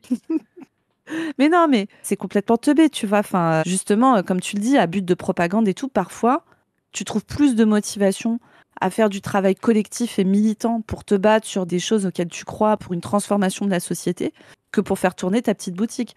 Preuve en est, tous tes potes droitards et tout, ils ont produit des trucs qui étaient... quand ils ont commencé à essayer de vouloir faire encore plus de thunes et tout, ça donne l'arnaque d'un set de Thaïs et tout ça, enfin, le PDF de Valek, enfin, des trucs qui sont ridicules, où il n'y a aucun travail, parce que bah, quand tu es mu uniquement par ton intérêt financier, peut-être que c'est pas les moments où tu travailles le mieux et de la manière la plus efficace, surtout si c'est pour créer du contenu politique, quoi. Et là, sur la fin, mon Padu, c'est le dernier extrait. Il va parler, alors il va pas les citer, mais il va parler de gens qui font revenir le marxisme sur Internet Let's go. et qui se branlent sur des mots compliqués comme le mot épistémologie. Alors moi, je ne sais pas de qui il parle. Je C'est ne moi. sais pas. C'est moi, c'est uniquement moi. Et tu vas voir cet énorme semard. Il va parler un peu de ta, de ta série sur lui. Et là, tu vas voir la taille du seum du gars. Là, on est vraiment sur des niveaux de semard, les gars. Je vous laisse découvrir. Allez, let's go. ensuite, septième raison. Alors, elle est liée un petit peu à tout cela, je dirais simplement que la gauche a toujours développé une fausse intellectualité. Tu sais, c'est vraiment ce mec qui est le faux intellectuel de base, tu sais. Il est obligé de se mettre un peu propre sur lui avec une bibliothèque pour faire comme s'il était un intellectuel, quoi. Ça va être trop bien. Tu vas voir, ça va être, on va trop rigoler. mais qui est un intellectualisme tout à fait intéressant pour les gens, parce qu'il a le grand mérite d'offrir une pensée de système, d'offrir un système, une grille d'analyse pour comprendre le monde. Et le marxisme, que l'on revoit revenir sur Internet, que l'on voit revenir sur différentes chaînes YouTube, le marxisme parfois complètement échevelé. Non mais, sur différentes chaînes YouTube, non, il n'y a que nous. Hein. Il n'y a que nous, on est les seuls marxistes sur YouTube. Non, hein. Bien sûr que c'est faux, mais laisse-moi être un petit peu de mauvaise foi. N'importe quoi. Ce marxisme revient tout simplement parce qu'il offre une grille d'analyse du monde que la droite souvent offre moins. C'est trop drôle parce qu'il dit c'est dépassé, il explique pas pourquoi. Et le marxisme revient parce qu'il offre une grille d'analyse du monde, mais il en offrait déjà une il y a 40 ans. Pourquoi il y a 40 ans c'était plus compliqué d'être qu'il y a 40 ans, mais il y a 20 ans c'était compliqué d'être marxiste parce que le mur de Berlin était tombé, parce que le néolibéralisme était encore relativement efficient même s'il commençait un petit peu à vaciller. Et avec la crise, le structuralisme est revenu, puis le marxisme. Et aujourd'hui, justement, ce qui est intéressant, c'est que quand nous, on tape un petit peu sur le structuralisme, sur toute cette pensée-là, même si c'est une pensée qui reste en général plutôt progressiste, c'est parce qu'on est en train de tomber de plus en plus dans la crise et on a besoin de plus en plus d'avoir une idéologie révolutionnaire qui est le marxisme. Et c'est marrant parce que c'est exactement l'inverse de ce qui s'est passé à la fin du XXe siècle, où tu avais d'abord le marxisme, et avec l'accession des classes un peu ouvrières à la classe un peu plus intermédiaire, par aussi les études à des postes un petit peu mieux payés, un petit peu plus haut dans la hiérarchie, le marxisme est tombé en fait sur un os qu'a été le structuralisme au niveau idéologique. Donc il y a eu vraiment, avec l'accession à un meilleur pouvoir d'achat, une meilleure place dans la société, on est passé de classes révolutionnaires très marxistes à des classes intermédiaires plus structuralistes, qui étaient juste là pour décrire la société et pas pour la transformer.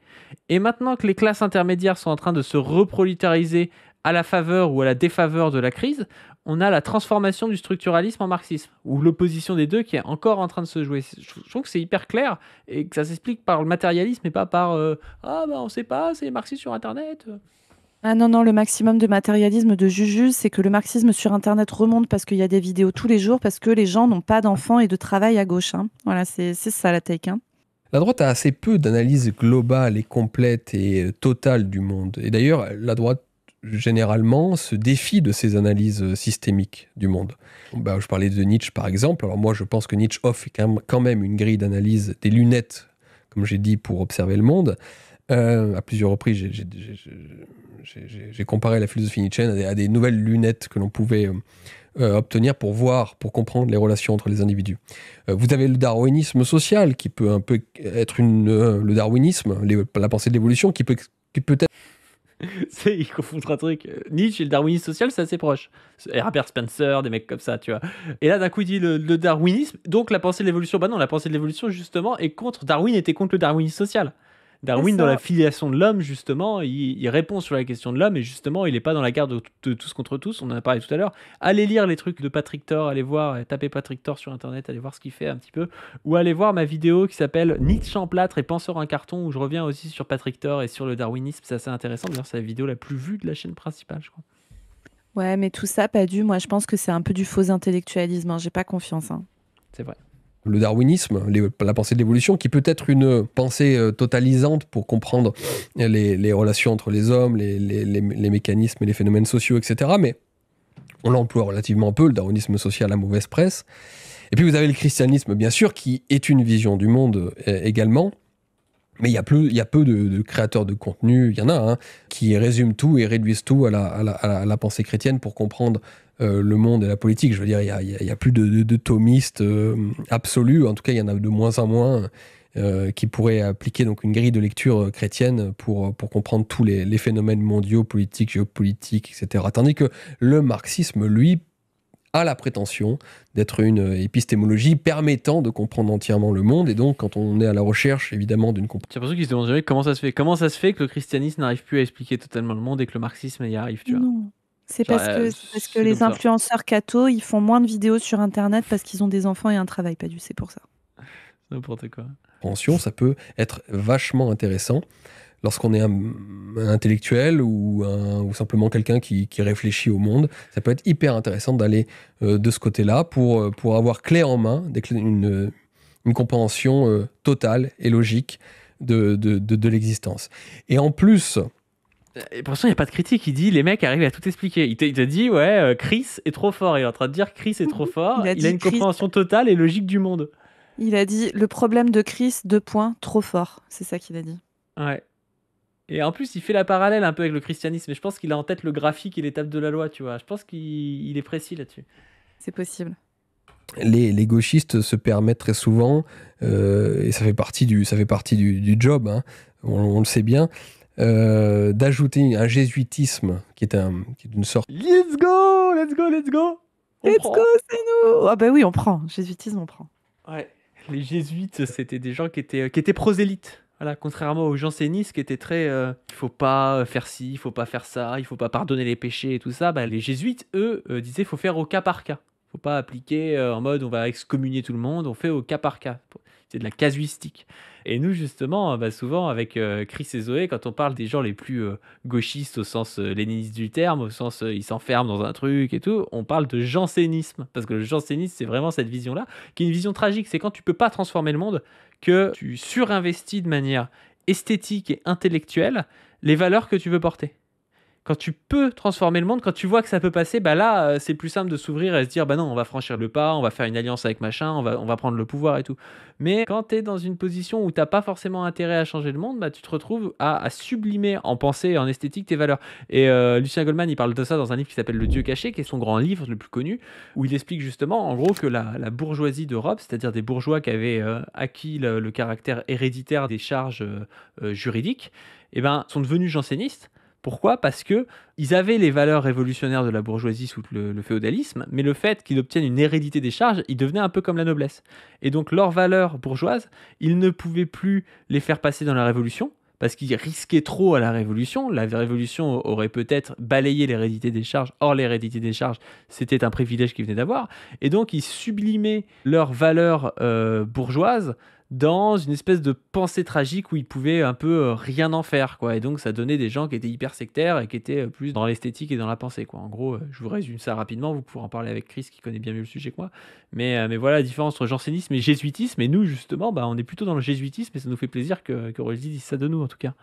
Bah oui, on prend le truc. Et voilà, jansénisme dans notre bouche, quand on l'applique à la politique actuellement, ça serait les pipous, on va dire. Julien Rochdy nous a dit « Les jésuites luttent contre la pureté militante ». Voilà. De subtilité poussée à l'extrême du vocabulaire, du raisonnement. Il y a un jésuitisme marxiste qui impressionne énormément. Jésuitisme marxiste. Ouais, on pourrait faire une conférence pour un jésuitisme marxiste. Hein. Et là, on est d'accord avec Juju. Hein. On peut faire écrire un bouquin à Chris qui s'appelle « Pour un jésuitisme marxiste ». Ah bah c'est sûr et certain. C'est sûr. Le plus dur, ça va être de lui faire écrire un bouquin parce que oui, voilà. Chris, faut un peu le tirer. Mais on peut faire une émission de 4 heures de Chris qui fait des tunnels pour un jésuitisme marxiste. Et après, on demande à ChatGPT d'en faire un bouquin. Exactement. DeepSeek parce que moi, je suis pro BCC, mais voilà. Oui. Le chaland qui impressionne le profane. Hein. Vous écoutez des penseurs marxistes, vous pouvez être très largement, facilement impressionné par la richesse d'un vocabulaire abscon, un peu éthéré comme ça, qu'on ne comprend pas, et épistémologie. Épistémologie, c'est pas un terme marxiste, c'est un terme de philosophie classique. Non, mais laisse Juju, il a trouvé ça compliqué. Je suis un peu sûr que Marx parle une seule fois d'épistémologie. Moi, j'aime bien travailler sur l'épistémologie marxiste, je trouve ça intéressant, mais c'est vraiment un terme classique, comme on dirait de l'éthique. Comme on dirait, je sais pas, de la logique. Enfin, c'est une discipline de l'ontologie. Enfin, c'est une discipline, un champ de recherche philosophique, quoi. Non, Juju, il a dit le fauteuil club d'app au corps, mais l'épistémologie, non. Hein. Surtout qu'il aime bien lui utiliser des termes un petit peu abscons, Juju. Oui, mais là, c'est pas les siens, donc il est pas content. Matérialisme dialectique, etc. Waouh, vous êtes en face, je vous dis, d'un jésuitisme pur et simple. Hein. Il y a Roger Scruton. Je sais pas le rapport entre un jésuitisme et le fait de dire des mots compliqués, mais... Qui a écrit un livre. Jésuitisme, pour le coup, c'est un peu abscon, je trouve, comme terme. Pour se moquer justement du jésuitisme des penseurs de gauche qui parfois sont incompréhensibles eux-mêmes. Mais tous ces grands mots comme ça et toutes ces analyses qui semblent hyper fines, hyper subtiles. On rappelle que le marxisme a été le pensée de la philosophie et la vision du monde des ouvriers et du tiers-monde. Hein. Donc c'est pas Deleuze, hein, le marxisme, c'est pas Lacan, c'est pas des penseurs comme ça qui sont pour le coup assez complexe à comprendre, le marxisme. Il faut une formation quand même pour comprendre le marxisme. Je ne dis pas que c'est facile, mais c'est pas fait exprès que ce soit compliqué. Alors qu'il y a des penseurs, genre Deleuze, Lacan, oui. c'est fait exprès que ce soit compliqué, tu vois. Deleuze et Lacan, ils ont pas envie qu'on les comprenne. C'est ça leur but, en fait. Qui font appel à des grandes catégories, etc. Toutes ces analyses-là peuvent impressionner le profane. Et donc, je vous dis, quand vous êtes un jeune intellectuel, un jeune simplement qui cherche à comprendre l'univers, le monde, et bien vous tombez sur ces chaînes-là et vous pouvez vous dire, waouh, il y a de la pensée là-dedans. Tandis qu'à droite, effectivement, il y a peu de créateurs de contenu. Ah bah à droite, il y a Cro-Blanc, qui fait du contenu tous les jours. C'est différent, quoi. C'est sûr qu'on est sur autre chose. Hein. En Pas la plus, même à chose, droite, il pourrait. Moi, il y a des débats de philosophie où je comprends rien. Les débats sur Dieu du début du Moyen-Âge et tout, moi, je trouve ça. Enfin, je trouve ça ultra, ultra chiant et tout. Et s'ils veulent faire des débats là-dessus, ils peuvent. Alors, ça va intéresser personne. Hein, mais enfin, voilà, il y a des débats abscons dans toutes les disciplines philosophiques et dans tous les. Mais toutes oui, les écoles. carrément. Et dans toutes les écoles de pensée. Puis c'est pas forcément fait pour être écouté par tout le monde. Hein. Quand on débat d'épistémologie avec des gens, c'est parce qu'on considère que on a un débat théorique. S'il y a des gens qui s'en foutent des débats théoriques, qui veulent juste être dans un militantisme concret, il n'y a aucun souci. Quoi. Enfin, les gens font ce qu'ils veulent. Hein. Ou juste des gens qui ont envie de nous voir nous moquer de Juju dans un paye ton droit tard de 2 heures. Ça, on a Voilà. ça aussi dans notre public. Il parle de philosophie politique, de philosophie, etc. C'est pas notre truc, c'est beaucoup moins notre truc. Ça existe, attention, mais c'est beaucoup moins notre truc, il faut le reconnaître. Et donc il y a cette force a priori théorique, cette force théorique, cette force a priori qui peut impressionner et donc qui peut participer du développement de la gauche sur Internet. C'est assez clair. Vous avez des gens, par exemple, qui ont essayé, moi, de me débunker des conférences, justement, de philosophie politique. Oh, let's Qui a go. fait ça? Qui a fait ça? J'ai blasphémé Juju. Qui a fait ça? C'est très mal. C'est grave. Putain, qu'on essaye de me débunker. Non, mais il y a vraiment des trucs factuellement faux à beaucoup d'endroits dans beaucoup de ces conférences. Quoi. Ça qui est ouf. Ah non, mais tu vas voir, il va dire qu'il aurait en fait, en 2-2, il aurait pu reprendre ta vidéo et voilà. Hein. Il y a les Il vidéos va pas le d'Antoine faire, Bouillat mais- aussi qui sont bien. Puis il y avait aussi une vidéo d'un spécialiste du Moyen-Âge et tout qui avait parlé de la chevalerie. Enfin, Non, mais en fait, il pourrait vous débunker en 2-2, mais bon, voilà, il va pas le faire, mais s'il voulait, il pourrait. Voilà. Telle que la conférence que j'ai faite sur la philosophie de la droite, et qui ont apporté plein de trucs où ça se voyait qu'ils ne comprenaient en fait pas du tout ce que je disais, parce que voilà. l'un des grands trucs aussi à dire, c'est que nous lisons les penseurs de gauche, que ces gens-là ne lisent pas du tout les penseurs de droite. alors, Ah, c'est si. faux, archi Alors, faux. si. Alors, c'est archi faux. Ah, moi, je me fais chier à vous lire et à vous écouter, hein, vraiment, hein, c'est ma passion, hein, donc si. Hein. Ah, moi, j'ai lu Nietzsche, j'ai lu Lordon. Ah, il est tard, on a le droit de faire des blagues. Oui. Ces gens-là n'ont Nietzsche, quand même. Hein. Nietzsche, Lordon, c'est une blague. Nietzsche, plus un droitard qu'un Penseur de gauchiste. Hein. Bien sûr. J'ai lu tous les bouquins de Zemmour.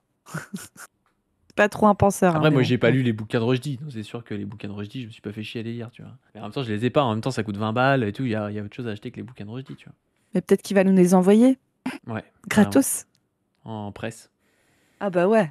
Ah, tu sais qu'à un moment donné, il envoyait ses livres à Dora Muto, à machin, à Angèle. Il avait envoyé son bouquin à Oui. Angèle, je crois. Oui, un oui, jour, oui, je je l'ai pense vu. que tu pèseras assez pour qu'il t'envoie ses bouquins. Hein. Ah, je serais trop fière, hein, je serais trop contente. Ouais, au cabinet, tu reçois ça. Ah putain, non, l'enfer. Non. jamais lu Burke, n'ont jamais lu Pareto, n'ont jamais lu Evola, n'ont jamais lu ces penseurs de droite qu'ils méprisent j'ai lu Evola. généralement. Et donc, Moi, j'ai pas lu, voilà. Burke, j'ai lu quelques textes, je sais pas. C'est pas, en fait, Non, c'est pas des j'ai penseurs pas qui lu, moi. m'intéressent beaucoup, tu vois. Je suis Moi sûr non que Chris a lu les trois, mais après. moi, j'ai pu voir, par exemple, des types qui ont cru prendre le là intellectuel sur moi en faisant des vidéos de debunk, plusieurs vidéos pour faire Il a des- trop le seum, il a trop le seum, le gars. Regarde le théma, la taille du seum du gars, le mec dégouline de seum, c'est une dinguerie, c'est trop marrant. Le mec revient 3 à 4 fois sur le truc et tout. Moi, j'aurais été lui, j'aurais trop cuté un peu parce que le dire une fois, pourquoi pas, tu vas le dire 3 fois. c'est Là, trop il va nul. te dire en boucle et tout, tu vas voir là, c'est incroyable, c'est trop bien. en montrant prétendument mes erreurs philosophiques, montrant que je n'avais rien compris à la philosophie, alors même qu'en réalité, c'est eux qui ne comprenaient pas ce que je disais. Et à part 2-3 petites erreurs que j'ai pu faire, forcément, quand vous faites une conférence ou que vous discutez de temps en temps en interview, vous pouvez faire 2-3 petites erreurs ou Non, mais en interview, je suis d'accord. Tu peux faire des erreurs en interview, tu peux faire des erreurs en live aussi. Dans une conférence écrite, publiée comme une conférence de philosophie, les erreurs deviennent quand même problématiques. Surtout quand elles sont très très nombreuses, comme dans ces conférences. Parce que, non mais c'est vrai, tu vois, qu'il fasse une erreur en interview et tout, on peut se foutre un peu de lui, mais voilà, c'est un peu de bonne guerre, tu vois, c'est un peu parce que c'est lui, je veux dire, on pourrait faire des erreurs en interview, on peut faire des erreurs en live, tu vois. En conférence, c'est pas pareil quand même. Je veux dire, si tu sors un livre ou si tu sors un truc qui est écrit à l'avance et que tu relis, c'est pas pareil de faire une erreur, je trouve. Approximation, ça c'est vrai, j'en ai fait. Mais sur le gros de ces vidéos, c'est nul. Vraiment, c'est nul. Mais s'ils étaient en face de moi, je leur pourrais moi aussi faire récupérer leurs vidéos, m'arrêter à chaque phrase pour leur expliquer à quel point ils se trompent, à quel point ils font ils accusent une mécompréhension totale de mes propos. Mais bon, ces gens-là, je vous dis... Putain. Ah oui, ça demande de bosser aussi. Mais oui, va falloir travailler. De bosser, c'est un peu chiant et tout. En font des caisses, en font des tonnes sur tout un lexique marxiste très complexe, très chatoyant parfois, et font preuve d'un jésuitisme qui peut, encore une fois, impressionner le profane, impressionner le chaland. Donc, je pense que c'est l'une des raisons de cette force de gauche, c'est leur faculté. Ouais. C'est quasi fini là. Ouais.